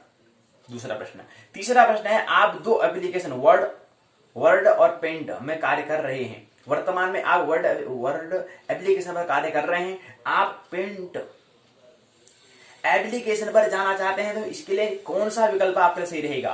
कंट्रोल प्लस टैब, कंट्रोल धन टैब, कंट्रोल धन ई, कंट्रोल धन टैब, आल्ट धन टैब, कंट्रोल धन ई पर कौन सा विकल्प आपका सही रहेगा? चौथा प्रश्न है, आप दो संख्याओं का गुणनफल प्राप्त करना चाहते हैं और इसमें 100 जोड़ना चाहते हैं। इस गणना को प्राप्त करने के लिए नीचे असत्य क्रम कौन सा है? असत्य क्रम दिया गया है, सही क्रम कौन सा है वो बताओ। पहला विकल्प दिया है पहली संख्या पर लिखेंगे। दूसरा है स्टार, 1 2 3 4 रेखाओं जो स्टार बन रहा है पर क्लिक हमें करना होगा, जो चिन्ह दिया हुआ है 3 4 से जो स्टार बनना है इस चिन्ह पर हमें क्लिक करना होगा, उस पर बटन हमें दबाना होगा। तीसरा है संख्या 100 हमें लिखना होगा, धन पर क्लिक हमें करना होगा, बराबर पर हमें क्लिक करना होगा। धन मतलब दो रेखा, एक रेखा ये रेखा, तो ये क्या है, दोनों का यहाँ पर मिलन हो रहा है, इसको धन चिन्ह हम कहते हैं। इसको हम एक चिन्ह हुआ तो उसको ऋण चिन्ह कहते हैं। इसको एक चिन्ह इसके ऊपर दो बिंदु को जिसको भागा कहते हैं, इसको हम क्या कहते हैं? गुणा कहते हैं। ये चिन्ह बता रहे हैं, तो गुणा, धन, ऋण या फिर ऐसे दो रेखा होंगे तो बराबर का चिन्ह हमें बताते हैं। तो ये कुछ चार प्रश्न थे, ये हमें याद, अपने नॉलेज को हमें परखना है, हमें योर नॉलेज टेस्ट हमें करना है। तो 4 ही प्रश्न है, ऐसे और भी प्रश्न बन सकते हैं, उससे हम अपने ज्ञान को परख सकते हैं। अगला इसमें टर्म्स ऑफ रिमेंबर जो हमें याद रखना है, जिस विंडो पर आप वर्तमान में कार्य कर रहे होते हैं उसे एक्टिव या सक्रिय विंडो तथा अन्य सभी विंडो को हम इनएक्टिव या निष्क्रिय विंडो कहते हैं। एक्टिव माना होता है सक्रिय, एक्टिव शब्द जो है इंग्लिश शब्द है, उसको हिंदी भाषा में सक्रिय कहते हैं, और इनएक्टिव को निष्क्रिय विंडो हम कहते हैं। विंडो मतलब खिड़की होता है, ऐसी मतलब जो सक्रिय खिड़की होगी, जो चल रही होगी, खुली हुई होगी, और विंडो मतलब खिड़की होती है जो सक्रिय होगी, और दूसरा विंडो बनता है निष्क्रिय मतलब जो निष्क्रिय विंडो मतलब खिड़की होगी। अगला पहला टर्म्स, दूसरा टर्म्स है एड प्रिंटर। विजार्ड की सहायता से आप स्थानीय या नेटवर्क प्रिंटर को जोड़ सकते हैं। दूसरी बात जो हमें ख्याल रखनी है। तीसरी बात, कंट्रोल पैनल की सहायता से आप सेटिंग को आसानी से बदल सकते हैं। प्रोग्राम्स को, जो कार्यक्रम है उनको जोड़ भी सकते हैं और हटा भी सकते हैं, तथा साथ ही साथ अपने कंप्यूटर का प्रबंधन भी, मतलब आप मैनेजर भी आप उसको कर सकते हैं। चौथा बिंदु है विंडो XP में हेल्प एंड सपोर्ट की सहायता से आप तकनीकी समस्याओं का समाधान, सॉल्यूशन भी आप कर सकते हैं। प्रॉब्लम्स का समाधान, सॉल्यूशन आप पा सकते हैं। पांचवा, यदि आपको किसी फाइल की स्थिति के बारे में पता नहीं है, आप सर्च कमांड का प्रयोग करके फाइल की स्थिति का पता लगा सकते हैं। जो ये हमको यहाँ पर 5 टर्म्स हैं जो हमें याद रखने हैं, पहला, दूसरा, तीसरा, चौथा, पांचवा, 5 टर्म्स यहाँ पर दिए गए हैं। इसके माध्यम से हम कुछ हमें टर्म्स याद रखने हैं, और कोई हम अपनी जो पढ़ रहे हैं तो हम भी और टर्म्स भी बना सकते हैं, और तथ्य भी बना सकते हैं। इसको 5 ही है, 5 से काम नहीं चलेगा, 10 भी बना सकते हैं। पूरे जो अध्याय है, इस अध्याय को हम टर्म्स के माध्यम, कुछ तथ्य के माध्यम से कोई नोट्स इसको बना सकते हैं, ताकि इसको हम याद रखें। पूरी किताब याद रखनी, जो महत्वपूर्ण जो बातें हैं, जो ख्याल है, उसको नोट्स बनाएंगे, उसको पूरी किताब को फिर 12 पुनरावृत्ति नहीं करनी होती है, वही हमें अलग अलग सिलेक्ट कर देना है। जो महत्वपूर्ण बात है, जो बात हमें समझ में आएगी ठीक है, जो समझ में आए उसको क्या करना है, नोट करना है। स्मरण करने के लिए नोट करें, ताकि बार बार उसको कुछ समय धारण कर रहे हैं, जिसे समझ में आ जाएगा उसको हम क्या देंगे, विदा कर देंगे। तो कुछ समय के लिए हमें क्या करना है, याद रखने के लिए हमें उसको नोट करना पड़ता है, दर्ज करना पड़ता है। तो यहीं पर क्या है, पाठशाला का पहला भाग जो होता है पूर्ण होता है। पाठ्यचर्या प्रश्नों पर चर्चा का था पूर्ण होता है। कल की पाठशाला में 6ठे अध्याय में जाएंगे। ये माइक्रोसॉफ्ट विंडोज एक्सपी के साथ में शुरुआत करा, ये क्या होता है, अध्याय पूर्ण होता है। आइए पाठशाला के दूसरे भाग में प्रवेश करें। दूसरा भाग है पाठ्यक्रम, पाठ्य चर्चा। पाठ्यचर्या हो चुकी है, पाठ्य पर चर्चा थोड़ा कर लें। उत्तराखंड मुक्त विश्वविद्यालय के स्नातक प्रथम वर्ष के प्रथम प्रश्न पत्र है, संस्कृत साहित्य का 14वां दिन है आज। उत्तराखंड UOU उसको व्यक्त करता है। SL 101 नाटक अलंकार छंद, खंड तीसरा चल रहा है, 2 खंड पूर्ण हो चुके हैं, तीसरा खंड चल रहा है। अलंकार मतलब होता है डेकोरेशन करना, सजावट करना, शब्दों के माध्यम से किसी की सजावट, किसी को सजाना, किसी की तारीफ करना, कॉम्प्लीमेंट देना। इसके अंदर चंद्रालोक पंचम मयूख को समझने का हम प्रयास कर रहे हैं। एवं छंद को, अलंकार के भाग में कहा शब्द अर्थ उभय 3 अलंकार मुख्यतः होते हैं, लेकिन मुख्य 2 होते हैं, हम उसे 3 भी कह सकते हैं, लेकिन मुख्य 2 होते हैं, शब्द और अर्थ। इसके अंदर हमने अलंकार को समझ लिया है। आज हम चौथी इकाई छंद को समझने का प्रयास करेंगे। छंद किसे कहते हैं, वर्ण मतलब अक्षर या अक्षरों के समूह को हम क्या कहते हैं, छंद कहते हैं। अक्षरों को एक ऐसे क्रम में रखा होगा और उसको हमने क्या कहते हैं, 4 भागों में रखते हैं। 4 अपचरण और पाद, यानी कि क्या होता है, एक श्लोक जो होते हैं उसमें 4 चरण होते हैं, 4 पाद होते हैं। श्लोक का 1/4 वाला भाग को कहलाता है चरण या पाद कहलाता है। चरण किसे कहते हैं, पाद किसे कहते हैं, श्लोक का 1/4 भाग, मतलब 4 भाग होंगे, 4 में से एक जो भाग उसको पाद कहते हैं, चरण कहते हैं। और यहाँ पर हमने कहा छंद, यहाँ पर 2 छंद होते हैं, मात्रिक छंद और वर्णिक छंद होते हैं। यहाँ पर क्या उत्तराखंड मुक्त विश्वविद्यालय ने यहाँ पर 13 छंद यहाँ पर रखे गए हैं, उसमें से हमें केवल 13 छंद यहाँ पर रखे हैं। फिलहाल हमें स्नातक प्रथम वर्ष के प्रथम प्रश्न पत्र यहाँ पर छंद 13 रखें, 13 छंदों को हमें समझने का प्रयास यहाँ पर करना है।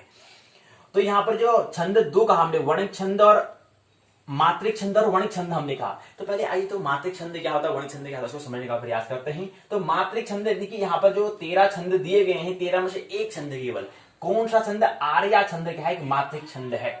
शेष 12 क्या है, वर्णिक छंद है। अनुष्टुप, इंद्र वज्रा, उपेंद्र वज्रा, उपजाति, वंशस्थ, श्रद्धरा, वसंत तिलका, शिखरणी, शार्दुल, विक्रीड, मालिनी, भुजंग प्रियात, मंता, क्रांता, ये 12 के 12 छंद क्या है, वर्णिक छंद हैं, वर्णिक छंद हैं। वर्ण मतलब अक्षर, और ये मात्रा मतलब मात्रा। आपने गौर किया कि ओ, आ, ई इनकी मात्रा होती है। मात्रा और वर्ण के योग से ही बार खड़ी बनती है। कभी आपने गौर किया, बार खड़ी मतलब अक्षरों में मात्रा को जोड़ेंगे तो बार खड़ी बन जाएगी। वो क है तो फिर क, का, की, उ, कु, के, कई, को, कौ, कंग, कह, तो ये क्या बनेगी, बार खड़ी। तथा बार खड़ी क्यों कहा इसको, 13 खड़ी, 14 खड़ी, 10 खड़ी क्यों नहीं हुआ, बार खड़ी क्यों कहा। कभी गौर किया आपने, बार लिखा इसमें, बार मतलब बार खड़ी होती है, इसलिए बार है, इसलिए बार खड़ी इसको हमने कहा। तो बार खड़ी हमने कहा कि कौ, का, की, कु, के, कई, को, कौ, कंग, कह, कितने आए, 12 मात्रा के कौ में। कौ है उसमें बार हमने मात्रा का उपयोग किया, तो 12 मात्राओं का हमने उपयोग किया है। कौ शब्द वर्ण एक ही है, अक्षर एक ही है, अक्षर वर्ण एक ही कौ ही है, लेकिन उसमें मात्रा हमने पहले कौ को रहने दिया, उसके बाद कौ में फिर का लगा दिया, फिर की लगा दिया, तो हमने 12 मात्रा का उपयोग किया, इसलिए इसको बार खड़ी हमने कहा। 13 खड़ी इसको हम नहीं कहेंगे, 14 खड़ी इसको नहीं कहेंगे, फिलहाल बार खड़ी है इसको हम कह रहे हैं, क्योंकि बार वहां पर मात्रा को हम प्रयोग कर रहे हैं कौ पर, कौ एक शब्द पर। ऐसी कौ, ऐसी खौ, ऐसी गौ, ऐसी घौ, ऐसे आगे जो हमारे शेष जो हमारे जो वर्ण है उस पर हम ऐसी बारों का ही उपयोग करेंगे, तो ऐसी पूरी बार खड़ी बन जाती है जी, पूरी बार खड़ी शब्दों का। एक ही शब्द पर 12 शब्दों का उपयोग करना है। इसी प्रकार सभी शब्दों में, जैसे हमने कौ में करा वैसे ही खौ में, वैसे ही गौ में, वैसे ही घौ में, सभी में करना तो एक बार खड़ी बन जाती है जी, इतनी बड़ी चार्ट बन जाती है। लेकिन बार मात्रा का उपयोग करें इसलिए बार खड़ी कहेंगे जी। तो यहां पर हम छंद कह रहे हैं कि वर्ण के लिए वर्ण की हम यहाँ पर बात करें, अक्षर की यहाँ पर बात करेंगे, यहाँ पर मात्रा की यहाँ पर बात करेंगे। अब मात्रा क्या होता है, यहाँ पर एक मात्र ऐसा छंद जो होगा, आर्या ऐसा छंद जो मात्रिक छंद है। अब यहाँ पर मात्रिक छंद, मात्रा देखो थोड़ा समझना है। अब मात्रा में क्या होती है, जो मात्रिक छंद हैं उसके 3 प्रकार होते हैं, ह्रस्व, दीर्घ और प्लुत होते हैं जी। ह्रस्व मतलब होता है लघु या एक मात्रा, जिसमें एक मात्रा होगा, जैसे कौ, का है, का में क्या है, एक मात्रा है जी, तो कौ में एक मात्रा, का में 2 मात्रा, की में तीसरा मात्रा। क्या ऐसा होगा जी, ऐसा नहीं है, इसको और समझने का प्रयास करें। मात्रिक छंद में क्या होगा, जब एक मात्रा कह रहे हैं, पहले समय 3 भाग होते हैं। पहला ह्रस्व, दीर्घ को प्लुत होता है, लघु उसको हम कह सकते हैं या एक मात्रिक कह सकते हैं, दीर्घ को गुरु या द्विमात्रिक कह सकते हैं, तीसरा प्लुत होता है, प्लुत को त्रिमात्रिक हम कहते हैं। अब यहां पर कभी आपने नाम सुना होगा, ओम शब्द लिखा होता है, ओम, कभी आपने गौर किया वहां पर ओ फिर 3 दिशा फिर मौ लिखा होता है, तो क्या दिखाता है, क्या शो करता है, वो यही व्यक्त करता है। ओ में क्या है, ओ में एक मात्रिक है, अर्थात क्या है, मात्रिक छंद के अंदर पहला छंद जो वो एक मात्रिक था, ह्रस्व आता है, ह्रस्व मात्रिक छंद के अंदर आता है। लेकिन जैसे आ है वो क्या आता है, दीर्घ अर्थात गुरु अर्थात द्विमात्रिक आता है, और द्विमात्रिक को हम कभी ऐसे लिखा हुआ, कभी आप संस्कृत, कभी आप श्लोक देखेंगे, गीता का कभी पढ़ेंगे तो कहीं बार ऐसा एस की तरह से कुछ यहाँ पर एक चिन्ह होता है, वो किसको दिखाता है जी, वो दिखाता है वही द्विमात्रा को दिखा रहा है वो।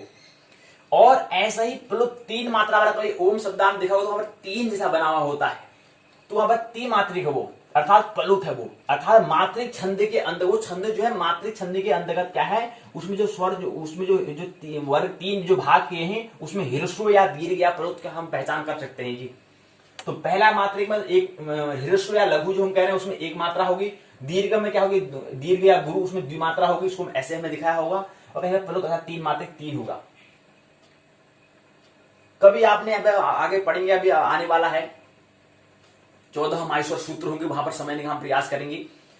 तो वहां पर जब हम पढ़ेंगे कि 14 माहेश्वर सूत्र होते हैं, कभी आपने देखा इसको थोड़ा उल्लेख आ रहा है तो उसको समझ लेते हैं। 14 माहेश्वर सूत्र में कभी आप गौर करें,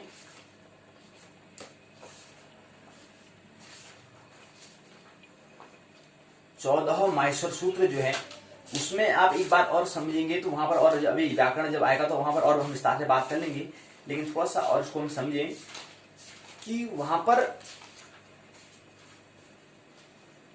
अय उड़ रिलिक एंग ओंग अयवच हयवरट लण यम गणनम झबई झब घट दस खपई छट चटत कप ससर हल, ये 14 क्या होते हैं माहेश्वर सूत्र होते हैं। वहां पर ओ और आ, ओ क्या है हिरस्व एक मात्रिक है, आ क्या है दीर्घ है अर्थात द्विमात्रिक है, ओ आ और ओम जो हम कहते हैं, ओम कहते हैं क्या है त्रिमात्रिक है। तो ओ हिरस्व हो गया, आ दीर्घ हो गया, और आ में फिर यहां पर 3 मात्रा ऐसे दिखाते नहीं है, लेकिन उसको हम ऐसा दिखा देते हैं, ये क्या है त्रिमात्रिक है। तो यहां पर ओम में भी यहां पर 3 दिखा रहे हैं, लेकिन ये क्या है त्रिमात्रा प्लुत वाला है। इसको अभी 14 जब व्याकरण को समझे थोड़ा और हम समझ लेंगे विस्तार से। अगर इसको समझना है तो इसको भी विस्तार से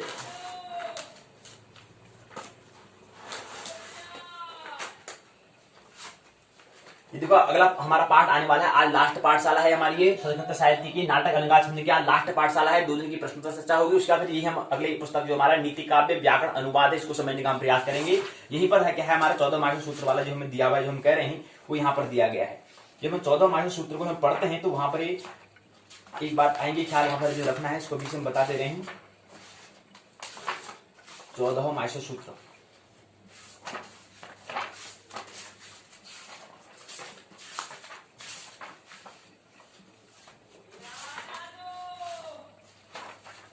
माहेश्वर सूत्र को हम समझने का प्रयास हम करेंगे।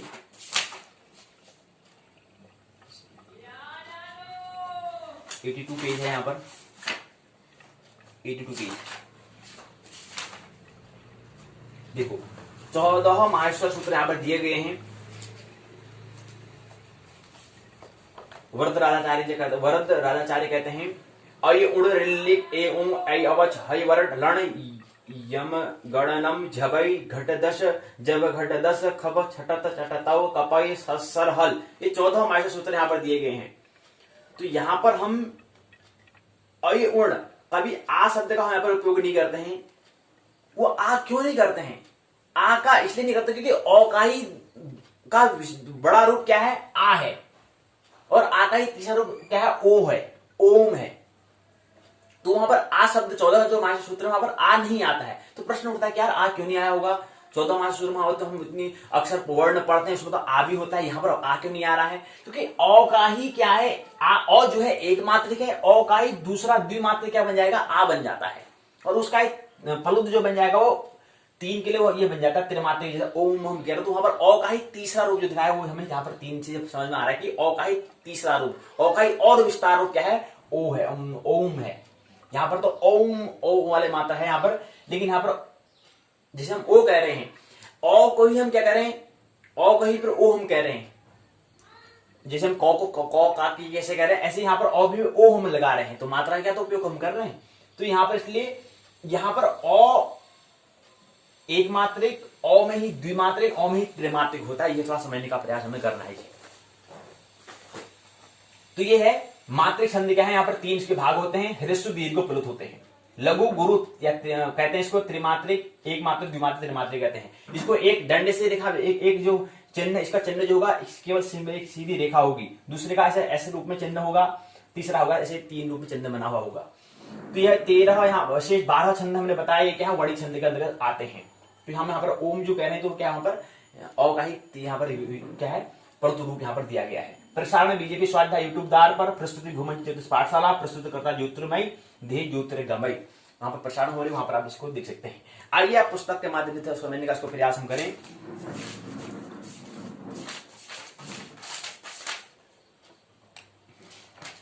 देखिए,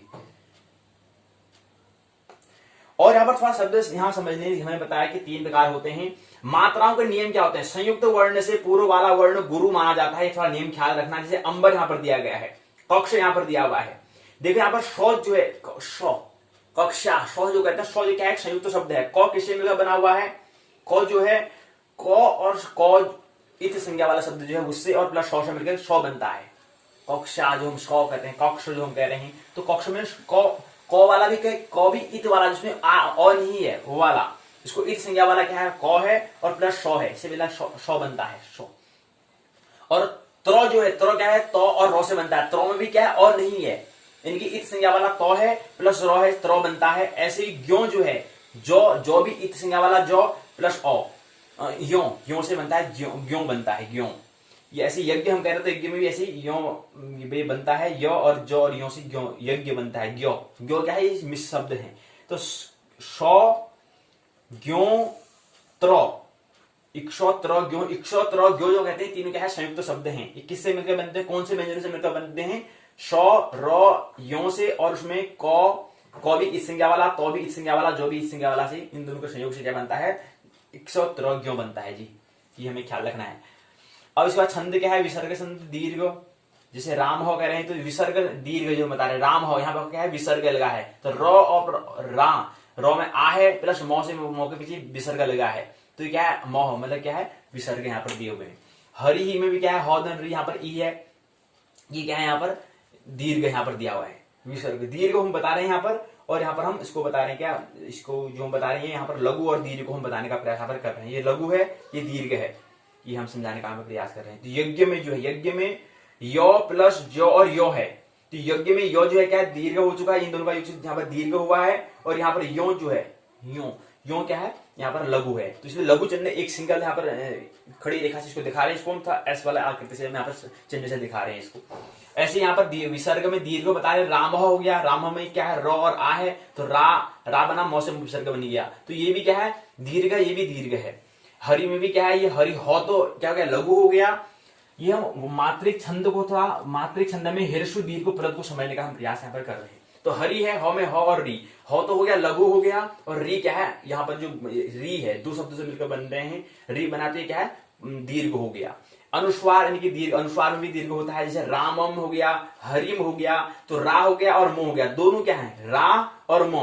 रामम है, रा भी क्या है, क्योंकि रो और रो का भी क्या बना है, आ बना है, रो में आ, बारखेड़ी में रो में रो, फिर रा बन रहा है, फिर री बन रहा है, इनके क्या हो रहा है, यहाँ पर दीर्घ हो रहा है, रो का रा बना था दीर्घ, हिरसु से क्या बना, दीर्घ बना, तो राम मतलब क्या दीर्घ हो गया, इसलिए हम एस चिन्ह से इसको व्यक्त करेंगे, एस वाला चिन्ह होगा। और उसे राम मो है, मो में भी क्या है, मो आधा मो है, इसलिए रामम हो गया, तो ये भी क्या है, दीर्घ है। हरिम में भी क्या है, यहाँ पर ह तो लघु हो गया, रिम क्या हो गया, गुरु हो गया या दीर्घ हो गया।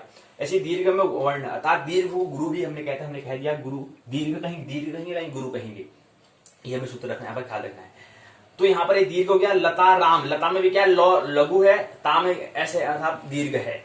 राम, रमा में रो क्या है, लघु है, रमा, माँ आ रहा है ना, रमा आ रहा, तो ये लघु दीर्घ है, लघु रो है, माँ दीर्घ है।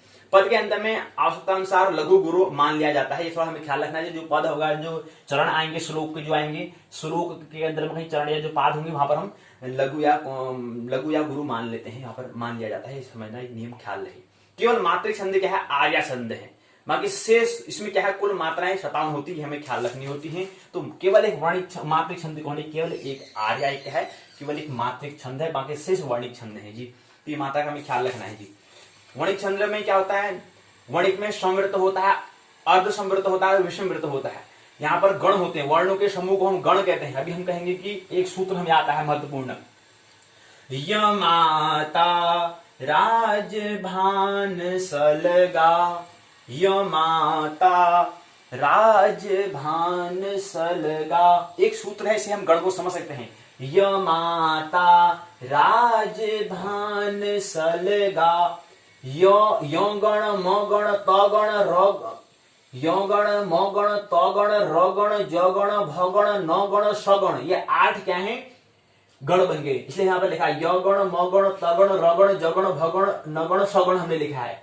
और उसके बाद यहाँ पर यमाता राजभान सलगा, शतक तो यहाँ पर 8 गण आ चुके हैं, 1 2 3 4 5 6 7 8 आ चुके हैं। लेकिन इसे लगा में लौ से लघु बन जाता है, गौ से गुरु बन जाता है, इसलिए यहाँ पर इसको लघु को हम खड़ी चिन्ह से मात्रा से दिखाते हैं और गुरु को हम यहाँ से एस चिन्ह से यहाँ पर दिखाते हैं। तो 8 गण होते हैं। और गण किसे कहते हैं? गण बता रहे हैं, गण किसे कहते हैं? गण वर्णों के समूह को हम गण कहते हैं जी, अक्षरों के समूह को हम गण कहते हैं, कहा जाता है। गण 3 वर्ण में हो, गण 3 वर्ण, और जो गण जो होता है वो 3 अक्षरों से मिलकर बना होता है। जैसे हमने कहा ना, एक सूत्र यहाँ दिया था, य माता राजभान सलगा, तो यहाँ पर य गण मगण, तो 3 शब्द बने ना, यो गण, यो गण, 3 वर्ण है, यो गौ और र, 3 शब्दों से क्या बनते हैं? गण बनते हैं। म गण 3 अक्षर, 1 2 3 1 2 3, तो क्या है? 3 अक्षरों से, 3 वर्णों से मिलकर बनते हैं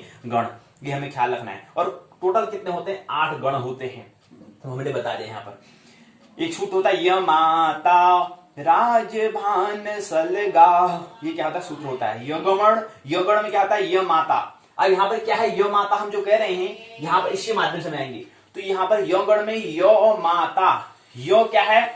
यहाँ पर लघु है। माता में ये दोनों क्या है? दीर्घ है। इसलिए हम यहाँ पर य माता में क्या करेंगे? इसको एक खड़ी रेखा से, इसको दोनों को ऐसे, क्योंकि मां और ता क्या है? दोनों क्या है? दीर्घ है, इसलिए ऐसे दिखाएंगे।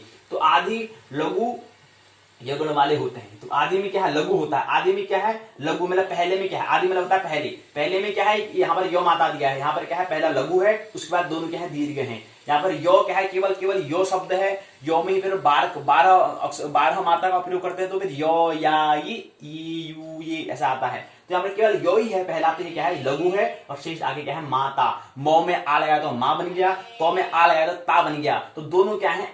दीर्घ हैं, लघु न होकर के दीर्घ हैं। तो इसलिए यगण में क्या नियम होता है? ऐसा गण जिसमें क्या हो? आदि में अर्थात पहले में क्या हो? पहले में लघु हो, ऐसे गण को हम यगण कहते हैं। ऐसे ही मगण में मातारा, इसको लिखने का तरीका यह है, यो हो गया, यो माता, पहले 3 शब्द यहां पर लेंगे, यो माता। यहां पर यो क्या है? लघु दीर्घ दीर्घ, पहला गण हो गया य माता, फिर आ जाएगा मातारा बन जाएगा। क्या बन जाएगा?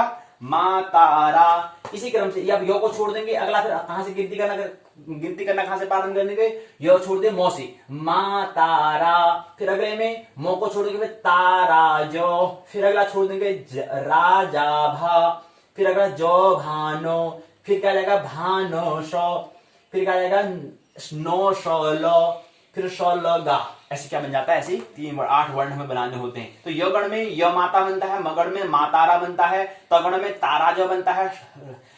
यगण में य माता, मगण में मातारा, तगण में ताराज, रगण में राजभा, जगण में जभान, भगण में भानस, नगण में नशल, सगण में शलगा।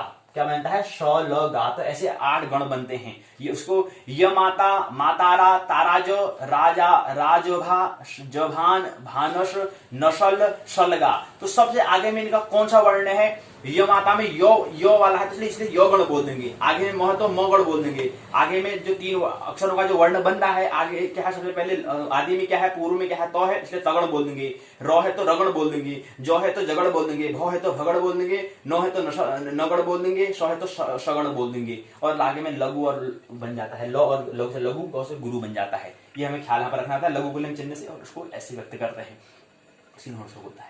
तो अनुष्टुप छंद में 8 वर्ण हम उसको समझते हैं। आइए उत्तराखंड मुक्त विश्वविद्यालय के पाठ के माध्यम से इसको समझने का प्रयास पर करें। तो ये हमें ख्याल रखना है। और यहाँ पर एक नियम क्या बन जाएगा? आदि में लघु यगण कहलाएगा, सर्व गुरु जो है मगण कहलाता है। मगण में क्या होता है? सभी क्या होते हैं? गुरु होते हैं। देखो सभी क्या है? मातारा, सभी क्या है? मो में आ है, तौ में आ है, रो में आ है, इसलिए सभी क्या है? गुरु होते हैं। तारा में क्या होते हैं? अंत में क्या होगा? ये लघु होगा। सभी में आगे वाले क्या है? ता है, रा है, यानी कि क्या है? तो में आ है, रो में आ है, लेकिन जो में कुछ भी नहीं है, एक ही क्या है? लघु है। तो इसलिए बन जाएगा अंत में जो लघु होगा वो तगड़ कहलाएगा। राजभा में क्या है? जिसमें मध्य में लघु होगा। आगे वाले में रो में आ है, भा में आ है, लेकिन बीच में जो में कुछ नहीं है, तो इसलिए मध्य में क्या है? लघु जो रहेगा उसको रगड़ कहेंगे। जो भानो, जिसमें क्या होगा? मध्य में जो गुरु होगा। आगे वाले में क्या है? जो ही है, जो में कुछ नहीं लगा है, नो भी नो ही है, लेकिन भौ में क्या है? आ लगा है, तो इसलिए भा क्या है? मध्य में जो गुरु होगा वो जगड़ कहलाएगा। जगड़ का ढंग रहेगा, ढंग बता रहे कि इसका ढंग क्या है। इसी बात भानसो है। भानसो में क्या है? जिसमें क्या होगा? जो पूर्व में क्या होगा? दीर्घ जैसा होगा। आदि में गुरु जो होगा मतलब दीर्घ जो होगा। बाकी देखो भौ में आगे मात्रा है, नो वैसा ही है, सौ वैसे ही है, जैसे वर्ण वैसे ही, वर्ण में कुछ हमने और कुछ नहीं लगा रखा है। तो इसलिए इसका नियम भौगण का लक्षण क्या होगा, ढंग क्या होगा, उसका ढंग ऐसा रहेगा जिसमें क्या हो, जिसमें पूर्व में, जिसमें आदि में क्या हो, जिसमें गुरु हो, अर्थात क्या हो, जिसे भौ में आ है, क्योंकि ये भा है, तो ये भौगण का लक्षण हो जाएगा, ढंग हो जाएगा।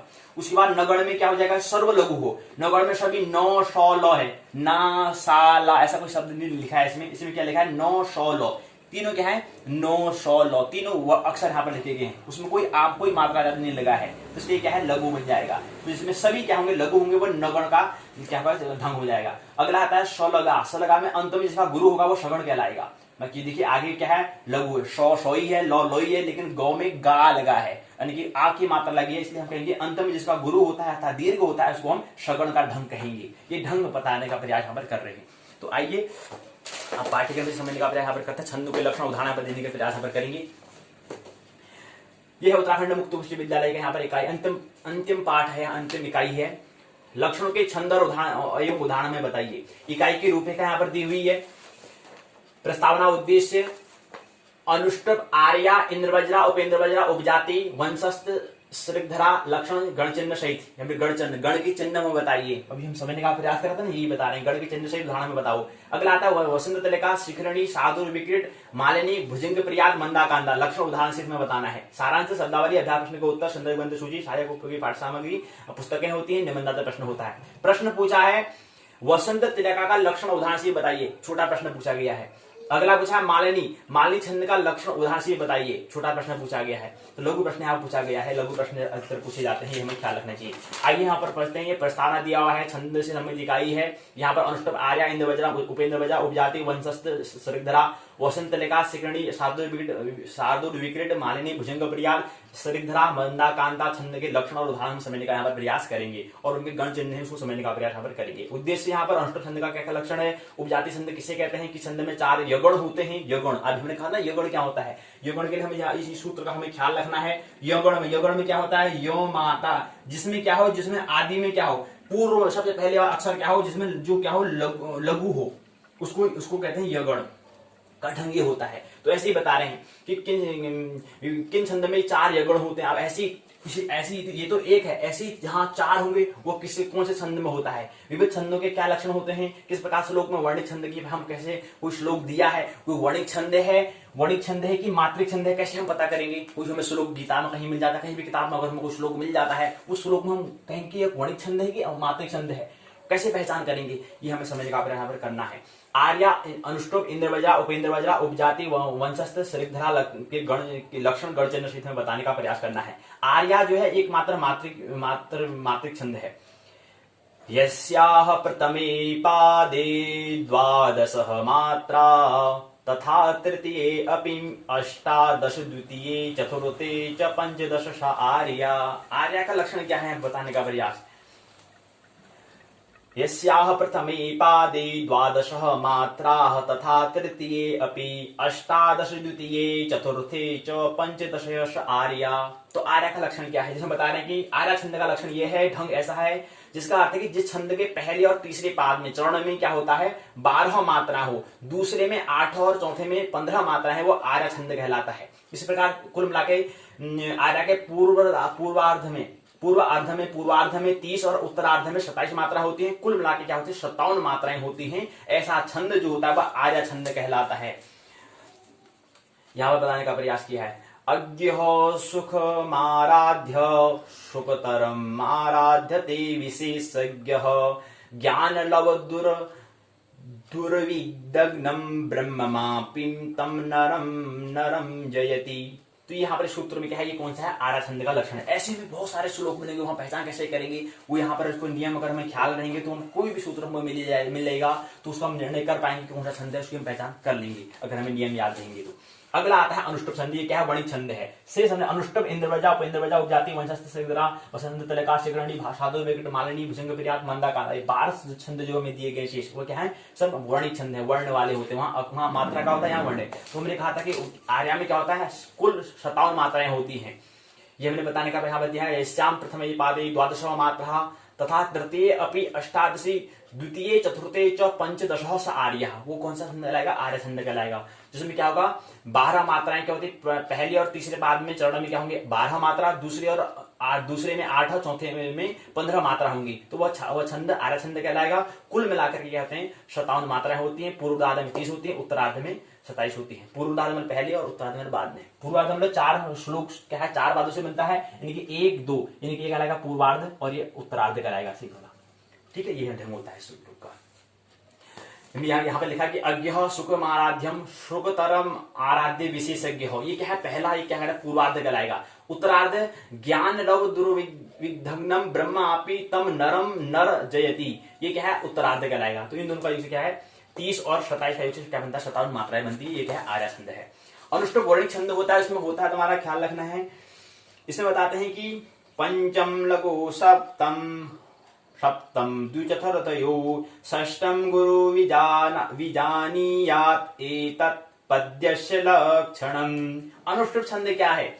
अनुष्टुप छंद में क्या होता है? जिसमें क्या हो? 8 अक्षर के 4 पादों में 5वां अक्षर चारों पादों में लघु होना चाहिए, तथा दूसरी और चौथे पाद में 7वां वर्ण क्या है? लघु होना चाहिए। छठा अक्षर सभी पादों में गुरु होना चाहिए। तो ऐसा ढंग क्या कहलाएगा? अनुष्टुप छंद का कहलाएगा। अब अनुष्टुप छंद 2 प्रकार से होते हैं।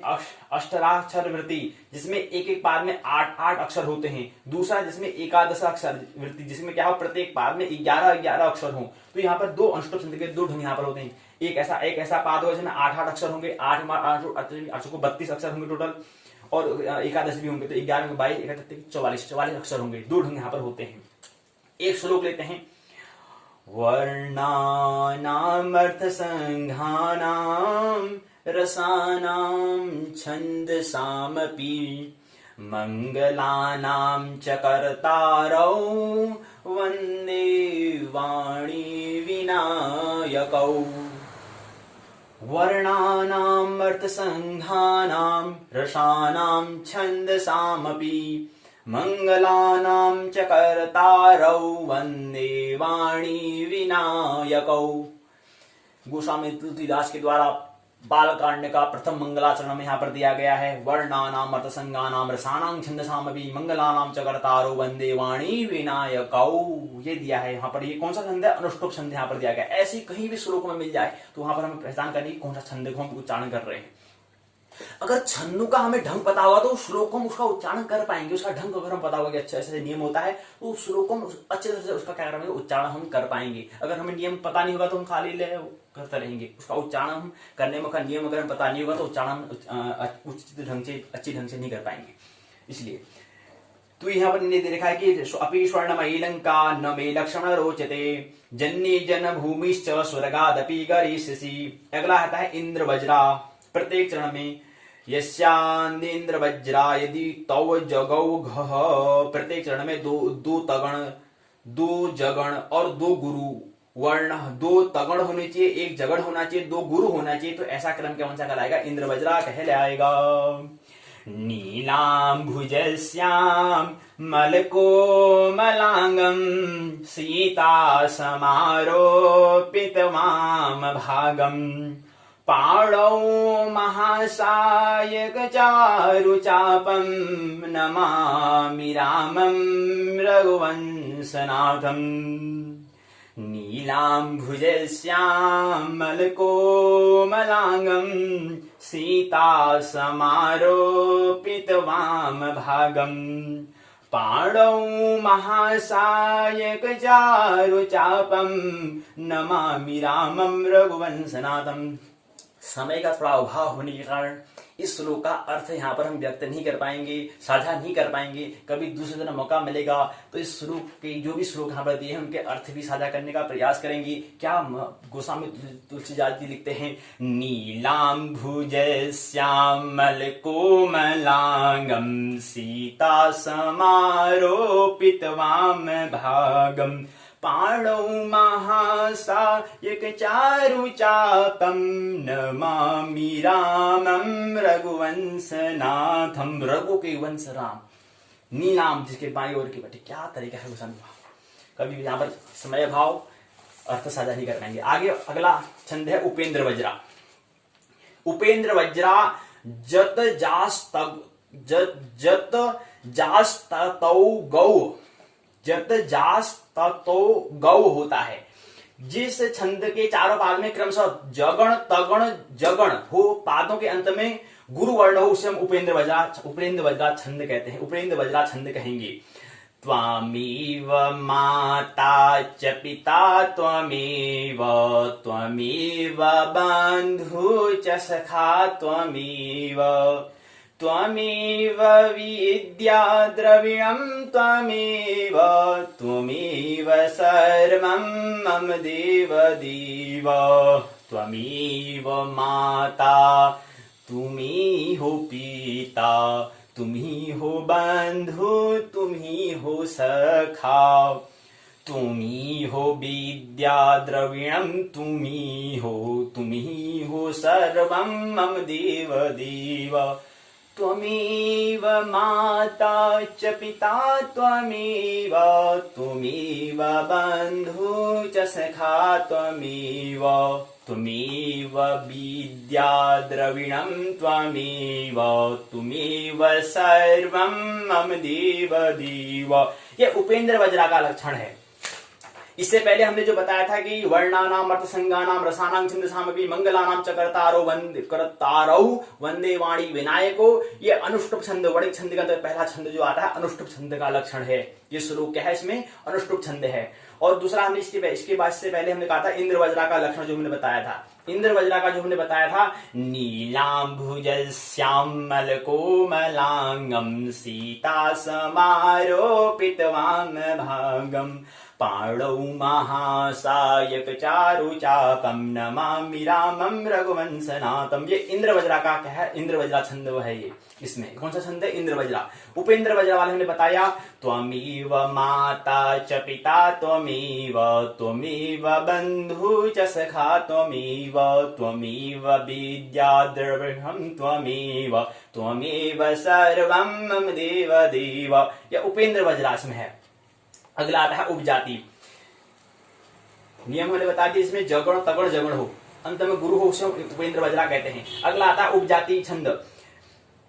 जाति पद छंद वाचक है। उपजाति का अर्थ होता है मिश्रित, जिसमें जाति उपजाति जो करें, जिसमें इंद्र वज्रा और उपेंद्र वज्रा के दोनों जहां पर मिले हुए हो, वो उपजाति छंद कहलाता है। जहां पर उपेंद्र वज्रा इंद्र वज्रा वाला श्लोक हमने कहा था कौन सा, नीलांभुज श्यामल कोमलांगम, और हमने उपेंद्र वज्रा कहा था त्वमेव माता च पिता त्वमेव। जहां पर दोनों का मिश्रित हो वो क्या कहलाता है, उपजाति कहलाता है। अर्थात प्रश्न पूछा जाता है कि उपजाति को बताओ, तो उपजाति को बताने के लिए हमें इंद्र वज्रा को बताना पड़ेगा। इंद्र वज्रा मतलब वही नीलांभुज श्यामल कोमलांगम वाला श्लोक, और उपेंद्र वज्रा में हमें त्वमेव माता च पिता त्वमेव वाला श्लोक में बताना पड़ेगा। इन दोनों के माध्यम से क्या बन जाएगा, उपजाति बन जाता है। उपजाति प्रश्न से क्या है, दोनों उपेंद्र वज्रा और इंद्र वज्रा दोनों उसमें छुपे पड़े हैं, दोनों यहाँ पर छंद छुपे पड़े हैं। इसलिए दोनों उपजाति को बताने के लिए हमें इंद्र वज्रा और उपेंद्र वज्रा दोनों हमें पता होनी चाहिए, तब जाके उपजाति का हम प्रश्न का उत्तर दे सकते हैं। इसमें क्या होता है, छंदवाचक है, यहाँ उपजाति इसको मिश्र छंदम कहते हैं। यदि भी लक्षण कारण इंद्र वज्रा और उपेंद्र वज्रा को मिश्र को ही उपजाति का है। सामान्य दो छंदों से बने होते हैं, सही पाद में उपजाति छंद माना जाता है। छंद का ढंग क्या होता है, लक्षण क्या होता है, इसका प्रथम और चतुर्थ पाद में उपेंद्र वज्रा होगा, पहला और चतुर्थ चरण में या पाद में उपेंद्र वज्रा होगा, द्वितीय और तृतीय चरण में इंद्र वज्रा होगा। आइए इसका श्लोक कौन सा इसको लेते हैं, जिसमें कौन सा ऐसा लक्षण जो इस नियम को फॉलो करता है, कौन सा श्लोक करता है। ये साम न विद्या न तपो न दानम, ज्ञानम न शीलम न गुणो न धर्मम, ते मर्त्यलोके भुवि भारभूता, मनुष्य रूपेण मृगाश्चरन्ति। ये साम न विद्याम न तपो न दानम, ज्ञानम न शीलम न गुणो न धर्म, ते मर्त्यलोके भुवि भारभूता, मनुष्य रूपेण मृगाश्चरन्ति। क्या सूत्र है, समय के अभाव में यहाँ पर अर्थ साझा नहीं हो पा रहा है, ये हमारा थोड़ा मजबूरी है। अगला उपजाति हमने बताया। अगला आता है वंशस्थ। जिस छंद में प्रत्येक चरण में जगण तगण जगण रगण हो, उसे वंशस्थ छंद हम कहेंगे। ये चीज है। ये बताने का प्रयास किया गया है।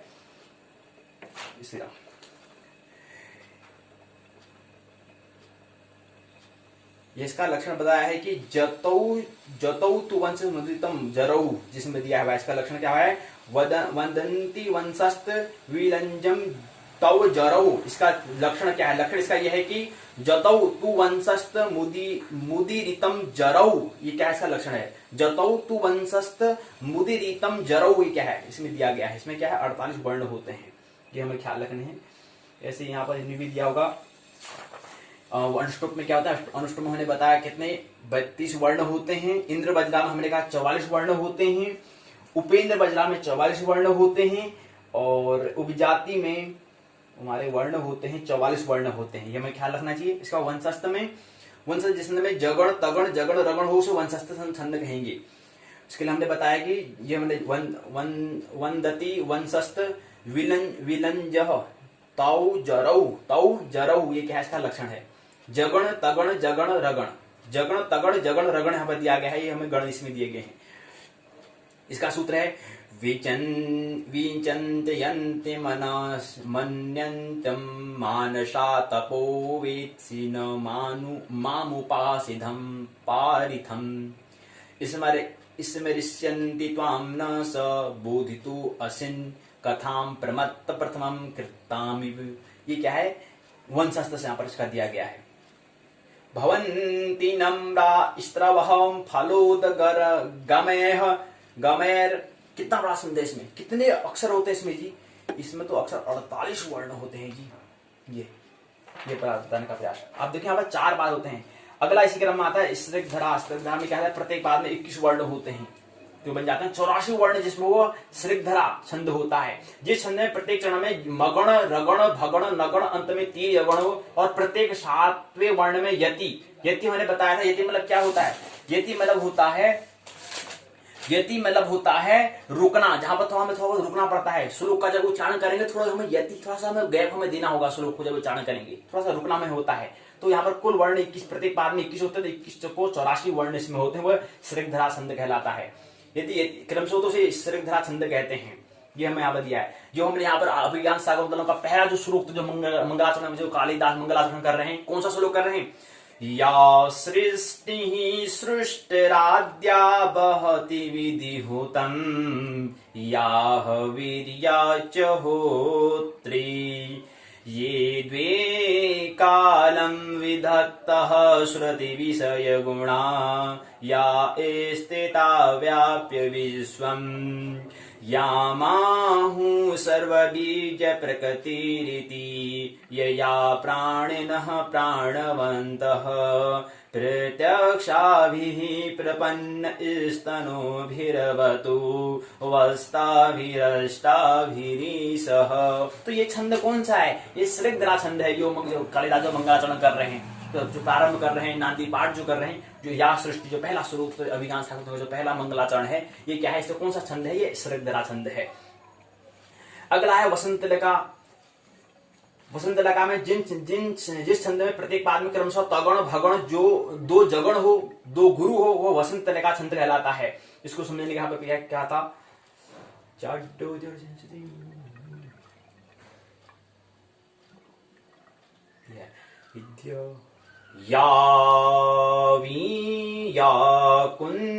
वसंतलिका छंद बता रहे हैं, लक्षण श्लोक है, उच्चारण करें।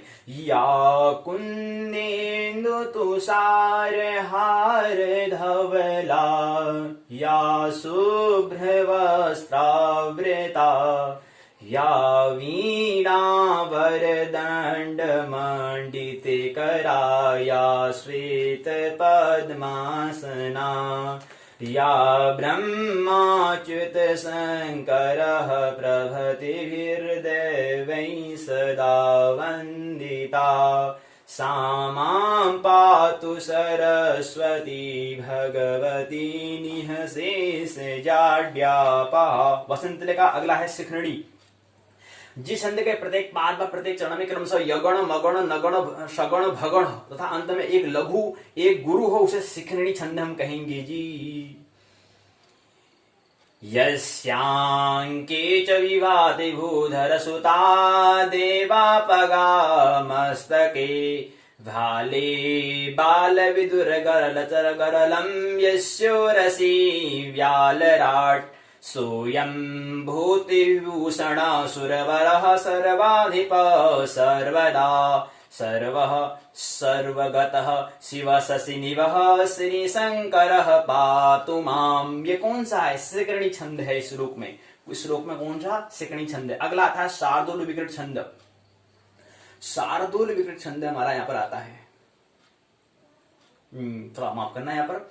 इसका छंद यहाँ पर ये है शार्दूल, ये हमारा क्या है? शार्दूल विकृत छंद का यहाँ पर जो हम बता रहे हैं यस्यांकीचवादि भूत श्रुता, ये शार्दूल विकृत छंद है। जबकि इसका छंद ये है सिकरणी का जो उसका श्लोक है या किंचित जोगयं दीपस्मन् या किंचित जतो जघूयं द्वीपम् ईशमन्दान्त संभव तदा सर्वोज्ञस्मित्यभवद विलिप्तं मम मन यदा किंचित किंचित बुद्धजन सकाशादगौतम तदा मूर्खे अस्मितिं ज्वर इव मदो भीव्यैगतः। ये है सिकरणी। और दूसरा शार्दूल विकृत छंद, जिसमें ये उसका लक्षण समझे तब जाके बताएंगे। यस्यांकी वाला ये शार्दूल विकृत है।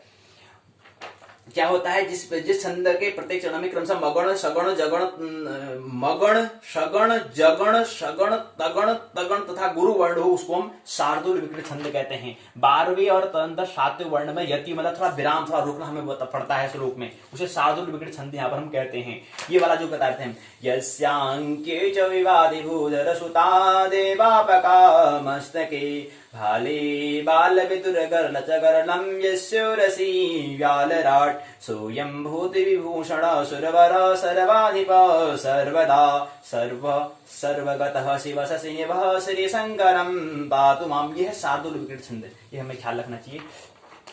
इसके बाद आता है मालिनी छंद, जिसके प्रत्येक चरण में क्रमशः 2 नगण मगण 2 यगण हो तथा 8वें और तदनंतर 7वें वर्ण में क्या हो कि बार यति मतलब थोड़ा हमें रुकना पड़ता है श्लोक में, वो क्या है? मालिनी छंद कहलाता है। कौन सा छंद है? अतुलित बलधामं हेम शैलाभदेहं धनुजीवन कृशानुं ज्ञानिनामग्रण्यम् सकल गुण निधानं वानराणामधीशं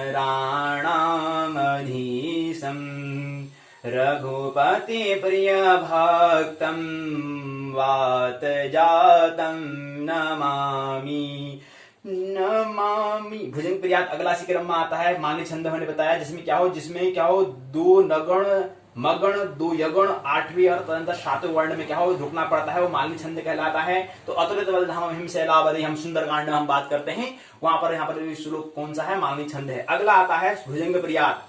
भुजंग प्रियात में क्या हो? भुजंग प्रियात में जिसमें 4 यगण होते हैं उसको कहते हैं भुजंग प्रियात कहते हैं। आइए इसको करते हैं।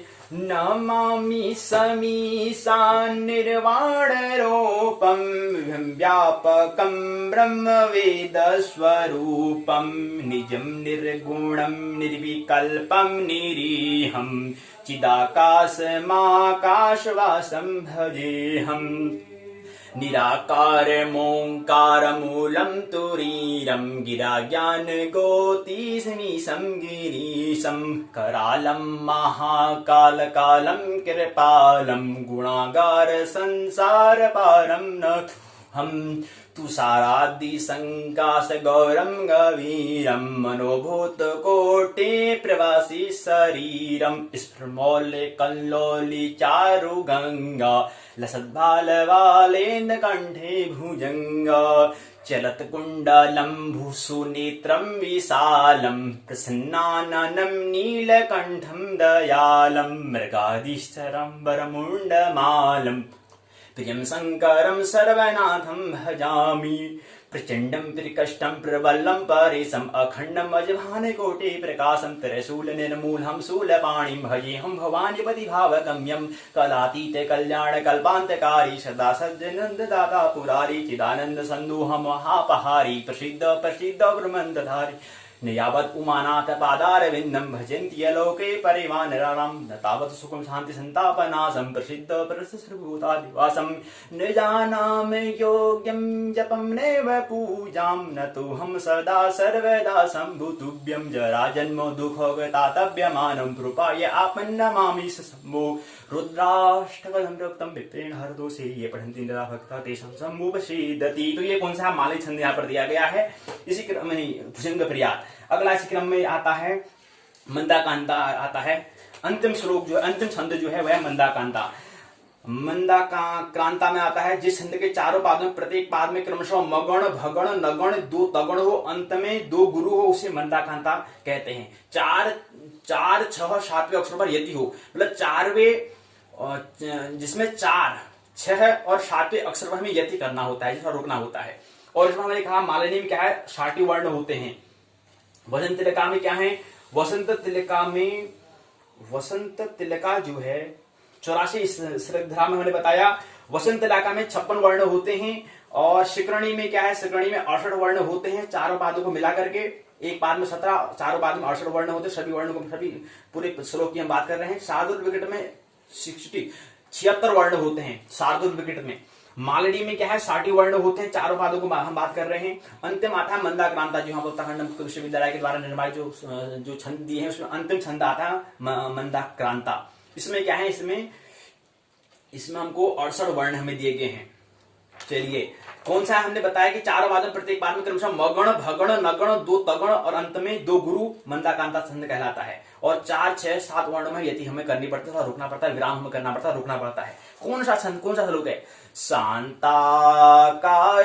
भुजगशयनं पद्मनाभं सुरेशं विश्वाधारं गगनसदृशं मेघवर्णं शुभांगमं लक्ष्मीकान्तं कमलनयनं योगभिर्ध्यानगम्यं वन्दे विश्वम्भवभयहरिं सर्वलोकैकनाथनम। तो ये क्या है, मंदाक्रांता का है, लक्षण यहाँ पर दिया गया है। यहीं पर क्या होता है, ये इकाई और पुस्तक भी क्या होती है, पूर्ण होती है। सारांश यहाँ पर दिया गया है। वर्णिक छंद और मात्रक छंद 2 प्रकार के छंद होते हैं, हमने समझने का प्रयास किया। आर्या नामक छंद क्या है, केवल मात्रक छंद, एक मात्रक छंद मात्रक छंद है। वर्णिक छंद इंद्र वज्र उपेंद्र अनुष्टुप उपजाति आदि विभिन्न छंदों को हम यहाँ पर हमने समझने का प्रयास किया है। और हमने किसी पद्य अथवा श्लोक प्रयुक्त छंदों को हम समझने का हमने प्रयास किया। जाति होता है, मात्रक छंदों को जाति कहा जाता है। वृत्त में होता है, वर्णिक छंदों को वृत्त भी हम कहते हैं। पाद मतलब चरण, छनद के चतुर्थांश को पाद या चरण हम कहते हैं। श्लोक के चौथे हिस्से को हम कहते हैं छंद, पाद कहते हैं, चौथे भाग को। अध्याय प्रश्न का उत्तर छंद ग्रंथ सूची दी, छाया उपयोगी पाठ सामग्री दी है। निबंधात्मक प्रश्न, विभिन्न छंदों को लक्षण उदाहरण से बताइए। किसी 10 श्लोक को चुनकर लिखिए, जिसमें किसी 10 श्लोकों को चुनकर लिखिए जिसमें वंशस्थ छंद हो, ऐसे हम बताने का प्रयास करें। तो यहीं पर क्या है, ये पुस्तक हम पूर्ण होती है। 2 दिन की प्रश्नोत्तर चर्चा होगी, इससे संबंधित कोई भी हमारे प्रश्न उसको हम यहाँ पर लेने का प्रयास करेंगे। पाठ्यचर्या के अंतर्गत प्रश्नोत्तर चर्चा हम यहाँ पर करेंगे पाठशाला के दूसरे पाठ्यक्रम भाग में। मानना नहीं है, जानना है, आनंद मोह से पूरा जीवन जीना है। मेरी बातों को प्रेम पूर्वक शांति पूर्वक सुना, बहुत बहुत अनुग्रहित हूँ। अंत में सबके भीतर बैठे परमात्मा को प्रणाम करता हूँ, मेरा प्रणाम स्वीकार करें।